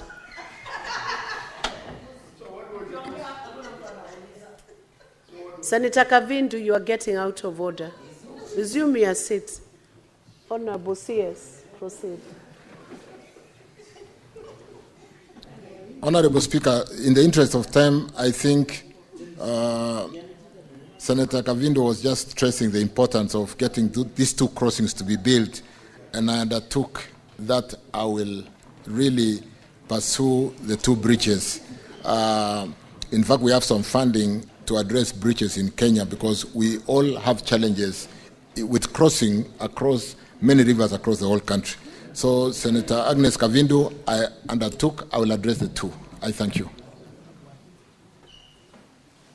Next question.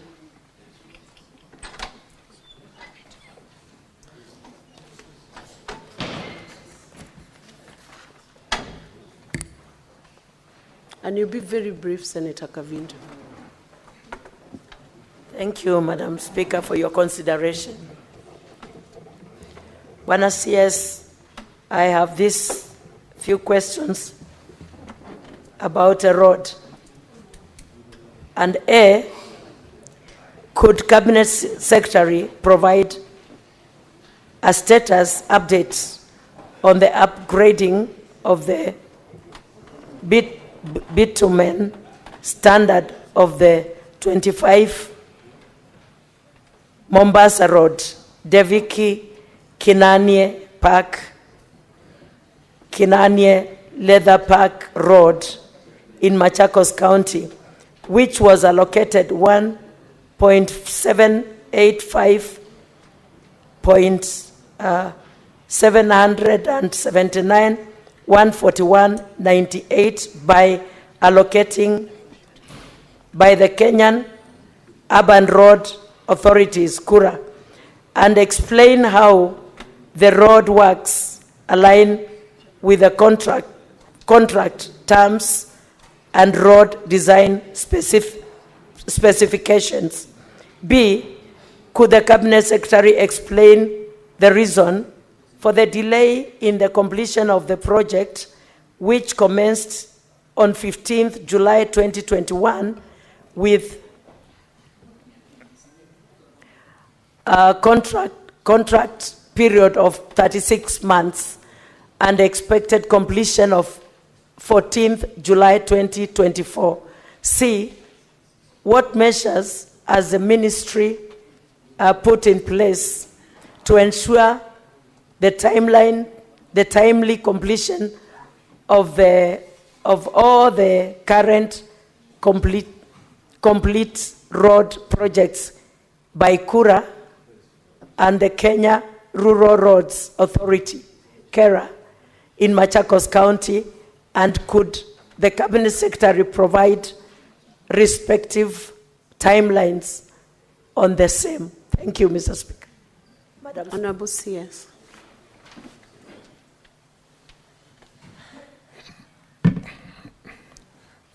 Thank you, Speaker. Thank you, honorable members. Allow me to rush through this question very quickly, because I did visit this road in the last 3-4 weeks. Defki Kenani Park, or to Kenani Leather Park, which is a big special economic zone out there in Machakos County, and which has a contractor called China Aerospace on the contract amount of 1.785. This road is a significant artery that will open job opportunities in the leather processing park, in what our president normally refers to. It's a ready market, because we need to make to value add our leather to make shoes for our school-going children. There's a ready market from leather, which today is not processed and sometimes being fed to the dogs. And Senator Kavindu, I've been told to personally supervise that road and complete it in the next 6 months. That road has now been provided full funding, and the contractor will not stop until completion. Let me just answer that on that particular road, and I have driven on that road in the last 3 weeks. We've provided full funding, more importantly, because it's important to do the road, but we need to open Kenani Leather Park. And therefore, I want to assure you, within the next 6 months, in spite of the status of the road today, we will complete construction of that road. I think that would suffice to answer A, B, and C. And I can undertake that because I've been told to personally take on that project to ensure that we open Kenani Leather Park. With respect to the roads which are currently going on in Machakos County, is that number C? Following the clearance of most of the pending bills, which we have just done, we didn't really complete. We paid 40%, and we are paying another 40% in a short while, maybe by end of this month. The contractor resumed works and requested an extension time, which was reviewed and approved, setting the revised completion for the project to 2026. But this is the one which I've said we are not giving up to 2026. We need to finish before the end of this, in the next 6 months, which is just by end of year. Again, because in the interest of time, and I see the mood of the House, I've given a schedule of all the roads in the county, very comprehensive. Allow me not to go through it. I've mentioned, for example, Kenol, Ngoleni, Kaani, Muthituni, Kaseve, with Nyoro construction, a road length of 38 kilometers, the cost of the project, what we've been able to do, and the schedule is basically clear there. You will basically see amounts that we paid in 24-25, and to the extent that we have cleared or paid 40% of the pending bills, and we have another 40% to pay for the outstanding pending bills.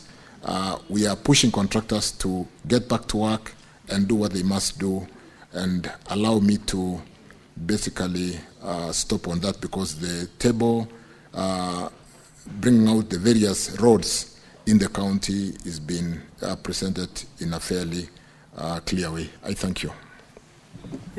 Thank you, Honorable CS. And I believe the second question is answered effectively. You have an extra question. I was hoping that you would not have. Do you have a supplementary?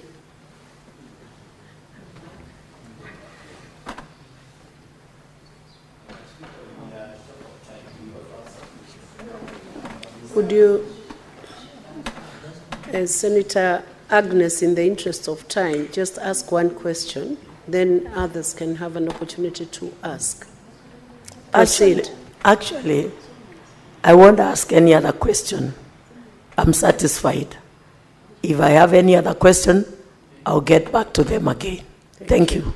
Thank you, Senator Agnes. We go back to the order paper, and I want to request Senator for Nandi, Senator Samson Chiralike, to proceed with question number 73. Finally, and to always be patient, because your turn will still come. Proceed. Madam Speaker, but we must also stick to standing order 45. Just proceed to the question. So that proceed we don't to the lose question. Touch. Senator Madam Chiralike. Speaker, I read question number 073, and I request to read both concurrently since they are short. Madam Speaker, to the CS what is the current status of the redesign, reclassification, and proposed expansion of Eldoret, Kapsabet, Chavakali Road, and Kapsabet, Nandils, Awasi, Chemelil Road. And secondly, Madam Speaker, could the Cabinet Secretary provide the projected timelines and budgetary allocations for their implementation? My second question, Madam Speaker, is question number 074, to the Cabinet Secretary. Could the Cabinet Secretary provide the implementation status and expected timeline for the expansion of Nairobi, Nakuru, Eldoret corridor inclusive of Malaba, particularly the dualling of Rironi Nakuru and Nakuru Eldoret Malaba highways, which are critical in easing congestion along the northern corridor? And finally, Madam Speaker, could the Cabinet Secretary indicate the identity of the contractor for the projects as well as the funding arrangements? I thank you. Thank you, Senator Cherargei. Honorable CS, you may proceed to answer. That means you have been combined for question number 73 and 74, I believe. Yes. Thank you, Chair. Thank you, Senator Cherargei, for those questions. The current status of design for Eldoret, Kapsabet, Chavakali, and Kapsabet Chemelil. Honorable Speaker,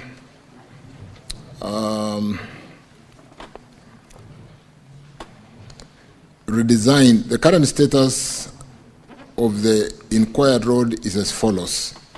I thought there was a question in the written question about Moiben Junction, Eldoret Town, all the way to Mlango, the sides of what do you call the teachers college there?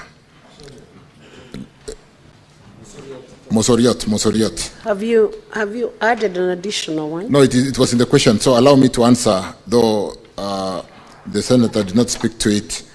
Let me answer as follows. Kenya, though you didn't mention, but it's in the written question. Kenya has completed the design of the 55-kilometer Moiben Junction. That is towards the Iten side, though we'll go a bit towards Elgeyo Marakwet and go towards Chepkoilel University on the dualling, through Eldoret Town, through airport to Mlango shopping, but we want to come towards the teachers training college there. Did you say, is it called Mosoriot Teachers College? We think that is the place where the dualling should start. The designs have been completed. We are looking for funding to basically decongest the town and get movement of people from Mosoriot Teachers, North Mlango, all the way to Moiben Junction, and a bit towards the Iten side, and on the other side go towards Chepkoilel University. With respect to Mlango, Kapsabet, Chavakali, we don't yet have any designs, but on the first one we have designed and we are finalizing the funding. On the reclassification of Eldoret, Kapsabet, Chavakali, and Kapsabet Chemelil Road section, this was done in 2020 from Class C to Class B, and we are currently revalidating, given the current court ruling, the recent court ruling, which kind of declared the classification of roads unconstitutional, including that Section 6 of KRB Act on the sharing of RMLF levy. So we are working on that, but that has been done and upgraded from C to B. With respect to the design of the 50, I've talked to that. Let me not repeat the Moiben Junction. I've said we're coming to the Teachers College all the way to Moiben and go towards the university and towards the 10. With respect to the maintenance of the Eldoret, Chebarbar, Kapsabet, Nandi Hills, and Kapsabet, Chepsonoi, and periodic maintenance contract for Javakali, Chepsonoi, which was also in the question paper, That is ongoing, and the works under those contracts are expected to commence shortly because they went to tender. I think we had to retender because there was a small challenge. The design of the 55-kilometer Moiben Junction Eldoret Town Road, Airport, Mlango Shopping Road is complete. And like I said again, I don't know why I've repeated myself quite a bit on that, but we have stretched from Osoriot all the way to what I did mention. The next question with respect to 74, let me just quickly go to 74, and because of time again, I'll spend a bit of time with Cherargei outside here because I understand that region well and we are doing quite a bit of some work there. Could the Cabinet Secretary provide implementation status and timelines for the expansion of Nakuru? Just to remind ourselves, Nairobi, Nakuru, that is Rironi. Rironi is where the current dueling ends and goes all the way to Nakuru, to Eldoret, and all the way to Malaba. We've done, let me just go in a structured way. The Ministry of Roads and Transport, through the designated contracting and implementing authority, Kenya, is preparing to launch a new procurement. I think this answer was written a while ago. We are in the process of project development under the PPP process. We have gotten a number of concession proponents, and they are currently going through development phase, and we expect, all going well, to break ground before the end of August for Rironi, Nakuru, Mau Summit. And we will do Rironi, Maimayu, Naivasha as a bypass. It is called A8 South. So we'll do A8, A8, which is Rironi, Naivasha, Nakuru, all the way to Mau Summit. And we'll also dual A8 South, which is Rironi, Maimayu, Naivasha, to be able to remove that challenge of congestion on that road. So as we speak, we don't have a contractor. They are currently being evaluated through the PPP process. They are at development phase. So when you drive on that road today, you will find some people drilling the road to check the profile of the geotechnical work in terms of the structure of the soils. We have given them some 10 days to finish that and give us the response, so that if we were to award, we'll then be able to answer the second question on who are the contractors. Senator Mofaya, you are bordering on being out of order now. You cannot do your phone call within Senate when the Cabinet Secretary is responding. So I thought it was a supplementary question, sorry. Honorable Speaker, Honorable Cherargei will be able to pronounce who are the contractors as soon as the PPP Directorate does. And we are really working with speed because we do appreciate that Kenyans have suffered on this road with the kind of congestion, sometimes people sleeping on the road. So we expect to break ground, given successful process, we'll be able to break ground before the end of August next month. With respect to the design of Chepterit, Eldoret, Leseru Junction, the design proposes dualing the whole length of road from Cheptiret to Leseru Junction, and construction shall be carried out again because Mheshimiwa Cherargei knows this road very well. We are going to work from this side called Kiblaskei, go through Eldoret town, all the way to Mailetisa in Leseru side on that side. We can have more discussion on that outside because of time. I think I've adequately addressed Cherargei's question. Thank you. Senator Cherargei, do you have a supplementary?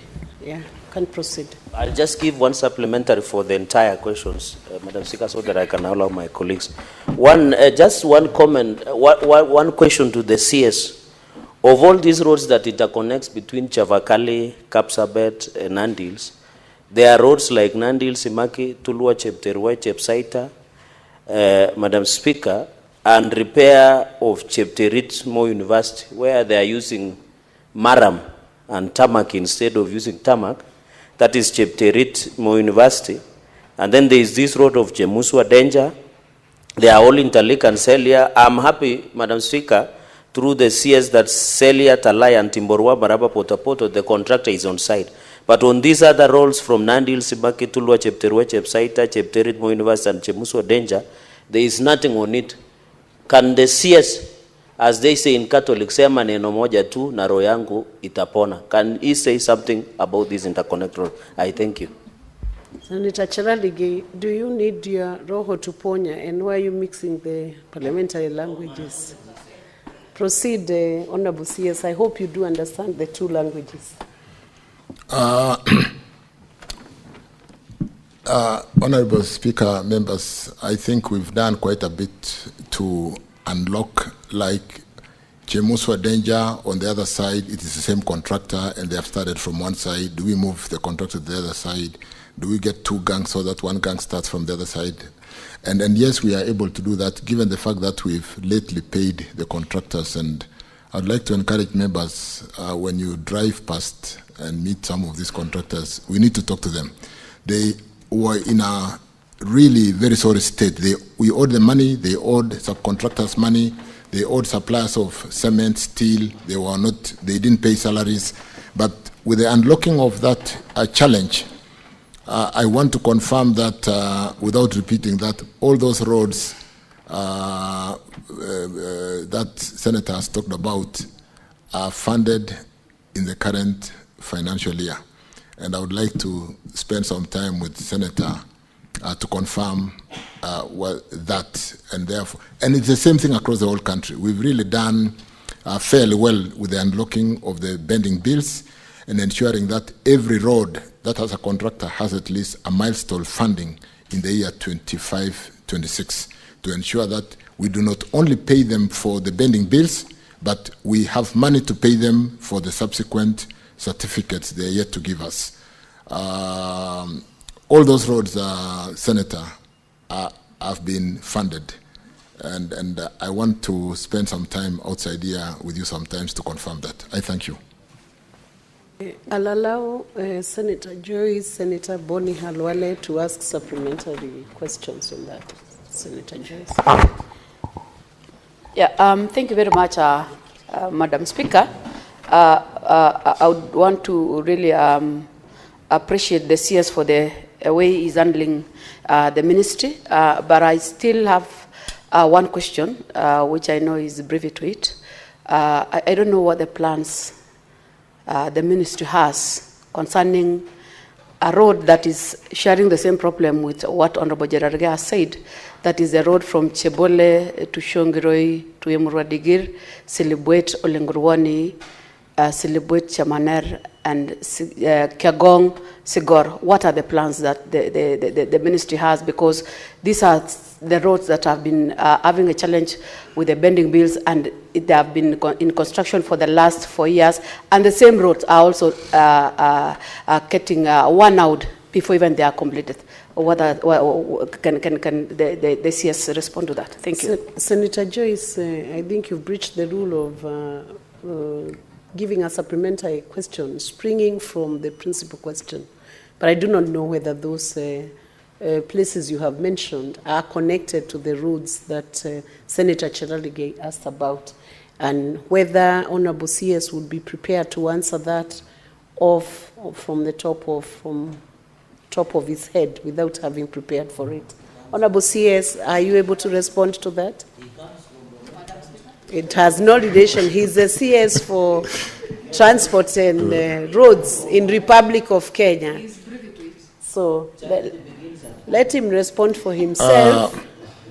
CS, Honorable CS. Thank you, Speaker. I drove on that road called Daraja Sita, Chebole this weekend, and I think they'll finish recarpeting in the next 2 weeks.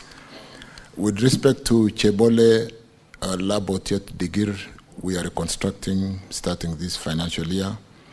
Kiogong, Sigor, Chebunyo is ongoing because of the bending bills payments. The contractor is on site, and the Senator may be aware of that. And on Silibwet, Merigi, Kapkimolu, Alongisa, the contractor is on site. I think he's giving us an additional certificate. We paid the bending bills in December, and they have done 7 kilometers of tarmac, and we have money to pay, and we will continue for the next milestone. Thank you. Olenguruwane, which one is that? Olenguruwane to Silibwet on the other side. We also funded it in this kind of financial year, and will be tendering for that road to be rebuilt. I thank you. Senator, thank you, CS. Senator Boni Halwale. Madam Speaker, on question 74, dwelling Rironi all the way up to Malaba. When Cabinet first announced, you told the country that that's exactly the project you're going to do. But now, in the House, you have shifted goalposts. You are saying you'll stop at Mau Summit so as to allow you to now go to Mai Mahiu and hopefully Narok. Are you doing this, Minister, so as to once again lock out Western Kenya from this modern process? My last question, Madam Speaker, is on 73 about Kapsabet Chabakali Road. Madam Speaker, this road reaches Chepsonoi, goes to Chabakali, and goes to Shinyalu and Kakamega. The President announced 2 months ago, while at Shinyalu Market, that he's putting money on this road. Chepsonoi, Shinyalu, Kakamega. Can you confirm that this project is on and when the construction is going to start? Thank you, Madam Speaker. Honorable CS. Thank you, Speaker. Thank you, honorable members. I think the concessioning, like was asked, of a bridge is subject to an investor being able to get return on investment as to whether the road can return on the investment at a rate that is attractive to be able to build the road. And at the moment, the traffic between Rironi, Nakuru, and I think we've moved all the way to Mau Summit, is where we've gotten interest from the investors. Mau Summit, Eldoret, all the way to the border. PS Kipto has just come back from China, and Asian Investment and Infrastructure Bank has expressed interest. And so we are working on that section of the road, albeit it may not have the kind of traffic to attract investment. We'll put government funding through this Asia Infrastructure Investment Bank, which has been discussed and agreed on, and we'll be working to finalize that. Because don't forget, honorable members, or just to remind you that this is the Northern Corridor, which I just had I was hosting the Council of Ministers for the Northern Corridor Transport Corridor in Kenya last Friday. And to just remind us that Kenya is an anchor state with the advantage of Mombasa port service in Uganda, Kigali, all the way to DRC and South Sudan. It is in our interest to open the corridors so that we do the transit trade and take advantage or competitive opportunity as a country while we service those countries. So it's in our interest to build that corridor to complete at the border. And then, like I said, Asian Infrastructure Investment Bank is working with us on that road, on that section of the road. With respect to this road from Kapsabet going all the way to Chepsonoi and to Kakamega, again, we can have a discussion outside here. It is funded. It is currently, I think tenders have just closed, so they're closing tomorrow. And it was retendered. We'll award and quickly start building that road to pitman standard. Thank you. So I confirm funds are available. It has been tendered, it's been designed, it's been tendered. Unfortunately, the first tender had a challenge and it was retendered, and we'll seek to award this time round and get the contractor and start building that road. Thank you, Speaker. Thank you, honorable members. Thank you, and I appreciate coming to really lay clarity on any areas on the road infrastructure for this country. Thank you, Speaker. Thank you, Honorable CS. We'll now go to question number 88. Senator for the Rakanidi County. Thank you, Madam Speaker, for this opportunity. I want to know from the CS roads criteria that the roads board uses to determine the allocation of the roads maintenance levy fund, that is RMLF to each county. But two, Honorable Speaker, could the Cabinet Secretary explain the significant reduction in the RMLF allocation in the Rakanidi County from 111 million in the financial year 2023-2024 to 70 million in the financial year 2024-2025?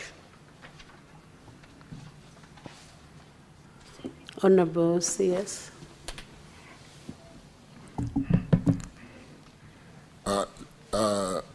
Honorable Speaker, I actually thought we had finished, but let me go through this very quickly.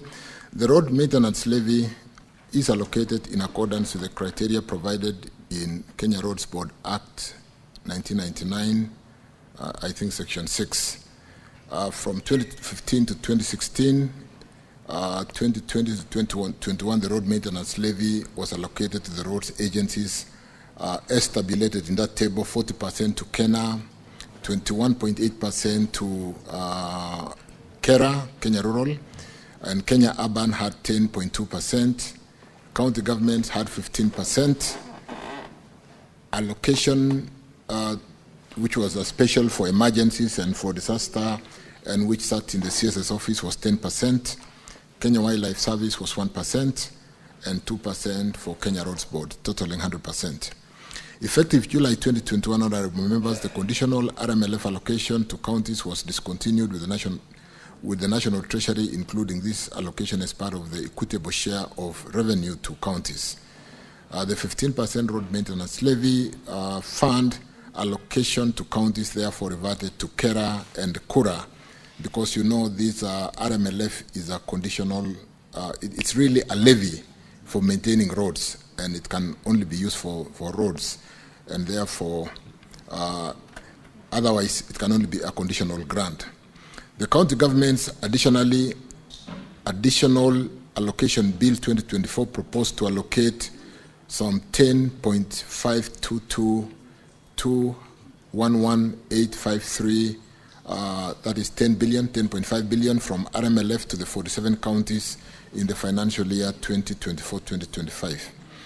A formula for determining the quantum allocation to each of the 47 counties was therefore developed under a multi-agency approach that included the Commission of Revenue Allocation, a National Treasury, and the Kenya Roads Board. The formula took into account 5 factors, including basic equal share, length of the road, network, and proportion of paved and unpaved road in each county, the climate condition, the soil types, the rural index, which include including the traffic on the roads, the class of the road, which is not mentioned here, and all those factors, all those are factored in the formula as drivers to the allocation. Each of those factors, honorable members, was assigned weights as tabulated in that table, which I don't wish to go through, in terms of weight of main criteria and sub-criteria and weight of and percentages thereof. These criteria were to take effect in the financial year 2024-25 in the event that the county governments were to benefit from the road maintenance levy allocation. However, the proposed allocation of 10.5 billion was the subject of dispute between the National Assembly and the Council of Governors, resulting in a court case that was determined sometimes last month, early last month. In November 2024, Kenya Roads Board disbursed 3.682,774,149 billion to, or 3.68 billion to counties using the formula, with Tharaka Nithi receiving 55.9 million as shown in the response there. Kenya Roads Board honorable members did not allocate funds to counties in the financial year 23-24. Going forward, Kenya Roads Board may resume allocating roads maintenance levy to the counties based on the guidance of this House and the High Court. But let me hasten to say there's been further development since I gave that response to the House, that after the court ruling, we are working with the National Assembly and will be coming to the Senate to agree on the formula and the sharing, because the court did declare Section 6 of the KRB Act, which has that formula, unconstitutional. So we need to amend that section quickly through the two houses, because under Schedule 4 of the Constitution, the roads are devolved, is a devolved function, with policy and certain aspects being with the national government and the county government having certain aspects as defined in the Constitution. And therefore, we are working quickly to unlock that challenge and be able to disperse RMLF, because as we speak today, we are unable to disperse RMLF because that Section 6 of the Kenya Roads Board Act has been declared unconstitutional. Speaker, I would like to conclude by stating that the High Court recently, like I've said, declared Kenya Roads Board Act unconstitutional with respect to some sections, Section 6 and I think Section 47, on the classification of roads, in as far as it excludes counties in the share of road maintenance levy fund. The State Department of Road is working closely with the Attorney General, like I said, the National Assembly, and will be working very closely with the Senate, because that is a bill amendment or an amendment that basically will require passage by Senate, and if we work closely together so that we avoid mediation, we'll be able to unlock that challenge and be able to disperse RMLF to support, manage our roads, which are not in very good state, particularly after the April rains. Let me stop there and thank the House again for inviting me. And Honorable Chair, I can take any. You are not yet done Thank until you are discharged by the Chair. You still have a supplementary question from Honorable Gataya. You have Senator Gataya. Honorable Speaker, I have captioned Honorable CS mention about a formula which has all through proved to be very discriminative. Because, Honorable Speaker, Madam Speaker, if you go to the Tharaka Nithi, we have very many stoned road projects. I'm very sure Honorable Waziri is aware. He must be aware of a road which originates from some parts in Tharaka. This is Gatonga, Marimandi, Chakariga. This road that is stalled for close to 15 years. Actually, this road is peeling off. Even the parts that were done is already, those parts are already peeling off, and we have witnessed several accidents for the last few years. We also have a road from Mutindwa, Kombogori, all the way to Kitombani in Ichogoria, and several other roads, Madam Speaker, that have stalled out of this discriminative formula, which has neglected some part of the country, including the Tharaka Nithi. So what is this the ministry is doing to make sure that we have equality, we have balanced the distribution of these funds, to make sure that every part of this country is served equally, to make sure that all the roads are done? Because we have seen some parts of this country terribly neglected in terms of road network. What is your ministry doing to make sure that we balance the equation, to make sure that everybody benefits? CS, you can proceed to answer that. I think, let me respond again, and thank you for the supplementary question, Honorable Speaker, Senator. With respect to really, when we spend time to see what we've been able to do with securitization of a portion of the road maintenance levy in line with Section 32 of KRB Act, Section 32 of RMLF Act, Section 32 of RMLF Act, we've been able to raise funds and address some of the challenges facing our roads. A number of them were bending bills, a number of them were maintenance challenges, because the maintenance vote alone from RMLF may not be adequate to maintain all our roads. And I want to confirm that the formula that has been developed to take care of length of roads, the traffic on the roads, the class of the road, and so on and so forth, will distribute, is basically meant to share the revenues from RMLF between the national government for purpose of maintaining national roads, depending on the class of the road, and the county government, and we are quickly working through that amendment so that we can unlock the challenge. But like I said, that securitization has unlocked a lot of challenges and given us liquidity to address some of the challenge roads like Chakarika, Marimanti, Katunga, the 36-kilometer road, which is in a bit of a state of disrepair. And I want to confirm to the Senator that this road has received attention, and in this financial year, we'll start recarpeting that road. Among us, the many other projects within that county of Tharaka Nithi that is receiving attention, like all the other counties in Kenya. And so I can confirm that Chakarika, Marimanti, Katunga, 36 kilometers will be recarpeted this financial year. I thank you. Thank you, CS. Senator George Bogwa.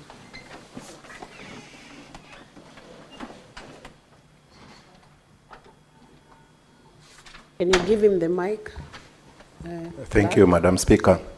CS, in the previous financial year, there was some money which were allocated and disbursed to counties, but they didn't clear pending bills for the contractors.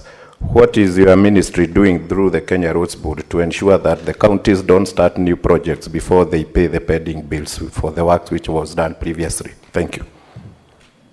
CS. I think with respect to really accounting standard and fast charge, where debt should really be paid ahead of even paying ourselves salaries, what we have done with the securitized 7 shillings is accrued all the pending bills for every road in Kenya, and we will clear those pending bills with the raising of that 175 billion. So the pending bills up to December 2024 will really be addressed without any favor in terms of, like we've paid everybody for the first 40% of the amount we owe.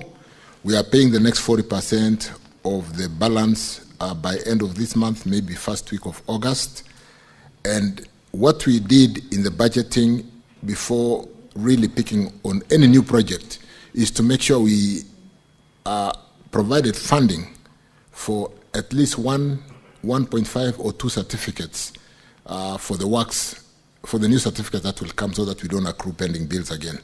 So in terms of, and I agree with Senator, in terms of prioritization, it would really not be right to just be developing new programs when we are not paying pending bills. So we are paying all the pending bills up to December, and we provided for funding and liquidity to make sure that we are able to pay for at least 1 certificate that is accomplished by the contractors.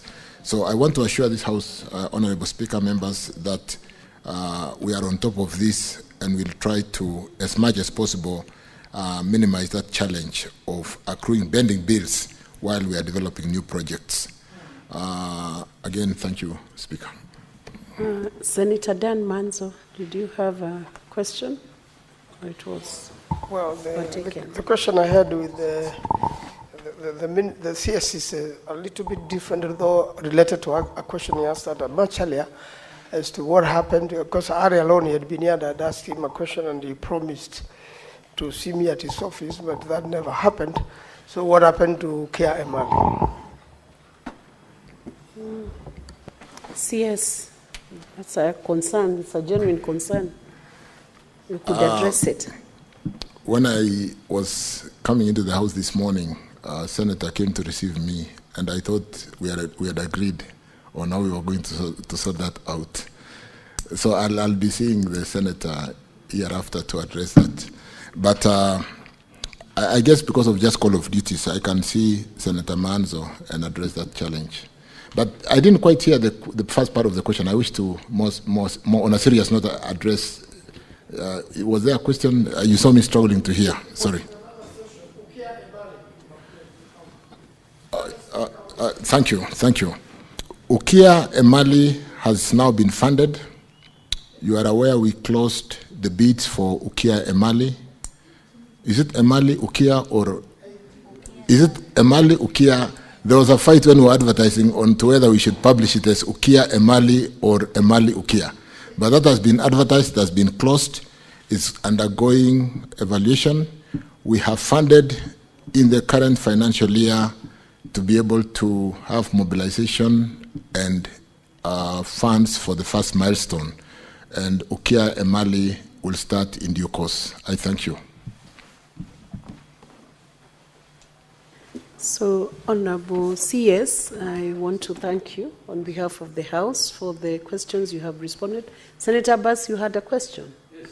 You don't appear on the dashboard, but you can proceed and ask the question now that we have a few minutes. Thank you, Madam Speaker. Madam Speaker, I want to first thank the Minister. I think it's been a long day for him. Honorable CS, my question is about the northern road. The road that goes from Selo to Mandera.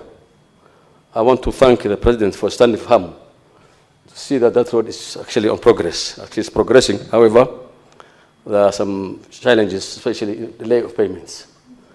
Some sections have started, some sections have not started.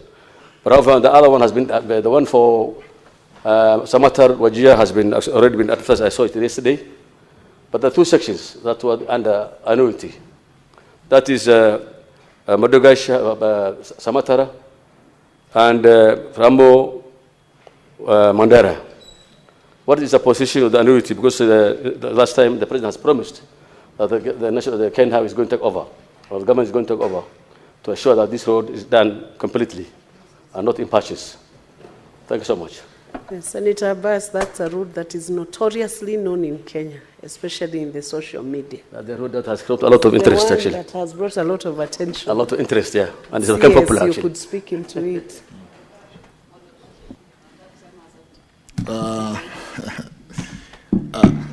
Yeah, there's a lot of work happening here. This corridor, honorable members, totals about 766 kilometers, quite a lengthy road. Starting from Meru or Isiolo, this end Isiolo, going all the way like Abbas says, ending in Mandera East, where we have that annuity section, Ramu Mandera, which was under annuity, including Samata Modogashe, which is also under annuity. I will have a meeting this afternoon. We are moving from annuity, we are finalizing annuity, moving from annuity to EPC. We have done one road from annuity to EPC, the one in Taita Taveta. And then we have, we just basically cutting and pasting what we did for Taveta illicit Njukini. And so the movement, we had a challenge between the two contractors of this road, a company which had a local component, and we have resolved that challenge. We will move quickly because this is the section that is likely to cause delay to move Ramu Mandera and Madogashe Samata to EPC, and we will award probably through unlimited, what do you call, the specially permitted procurement method, because there was already a contractor, and start that section of the road. You will have noted that the other section of the road, which was in the papers just the other day, is that section where we had the Arab funding, and which we really need to close quickly. That is the section between Samata to Ajia. Those are the only challenge two sections, and I have instructions to make sure that the whole corridor is open at the same time. So we'll accelerate Modogashe Samata and Ramu Mandera to move from annuity to EPC and work with the Arab Bank on what we advertised yesterday to finish Samata to Ajia, and the whole corridor will have contractors. We have resolved the insecurity challenges. I think we have really attention from our forces inspecting and supervising the construction. The section, for example, like Isiolo Kulamawe or Kulamawe to Modogashe, with this contractor called China State Construction, there's very good progress, and today at about 45% completion. So there's very good work on this corridor that will open our northern part of Kenya to be like the rest of Kenya. Thank you, Chair. Thank you, members. Thank you. Senator Issa Boy, I'll give you almost like 1 minute only to ask. Thank you, Madam Speaker. My question is just a very simple one.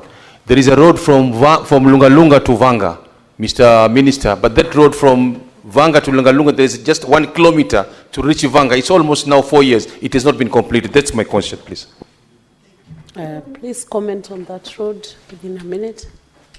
I don't have the details on Lungalunga to Vanga, but I can tell you on any road with a contractor at the moment, because of the bending bill challenge. Let me pick up that. Check 1 kilometer should not be a big issue, particularly if there's been a contractor and the issue is a bending bill.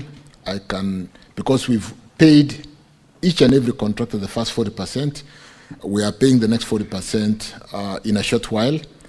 And the settlement agreement we did with the contractors was they go back to work. So allow me to check on that, and I don't see a big challenge on a major road with 1 kilometer and a road which is linking us on that corridor. Thank you. Thank you, Honorable CS, for the effort you have given in answering all those questions. There were quite many, and it is good to know that your ministry is looking into the road infrastructure. Honorable Senators, it is now 1 p.m., time to adjourn the House. The Senate therefore stands adjourned until later today, Wednesday, 16 July 2025 at 2:30 p.m. Thank you.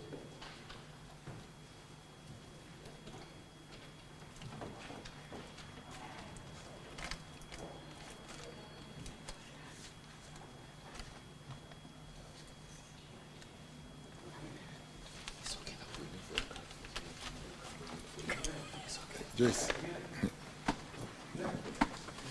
Nasikia mambo yetu ni bwana.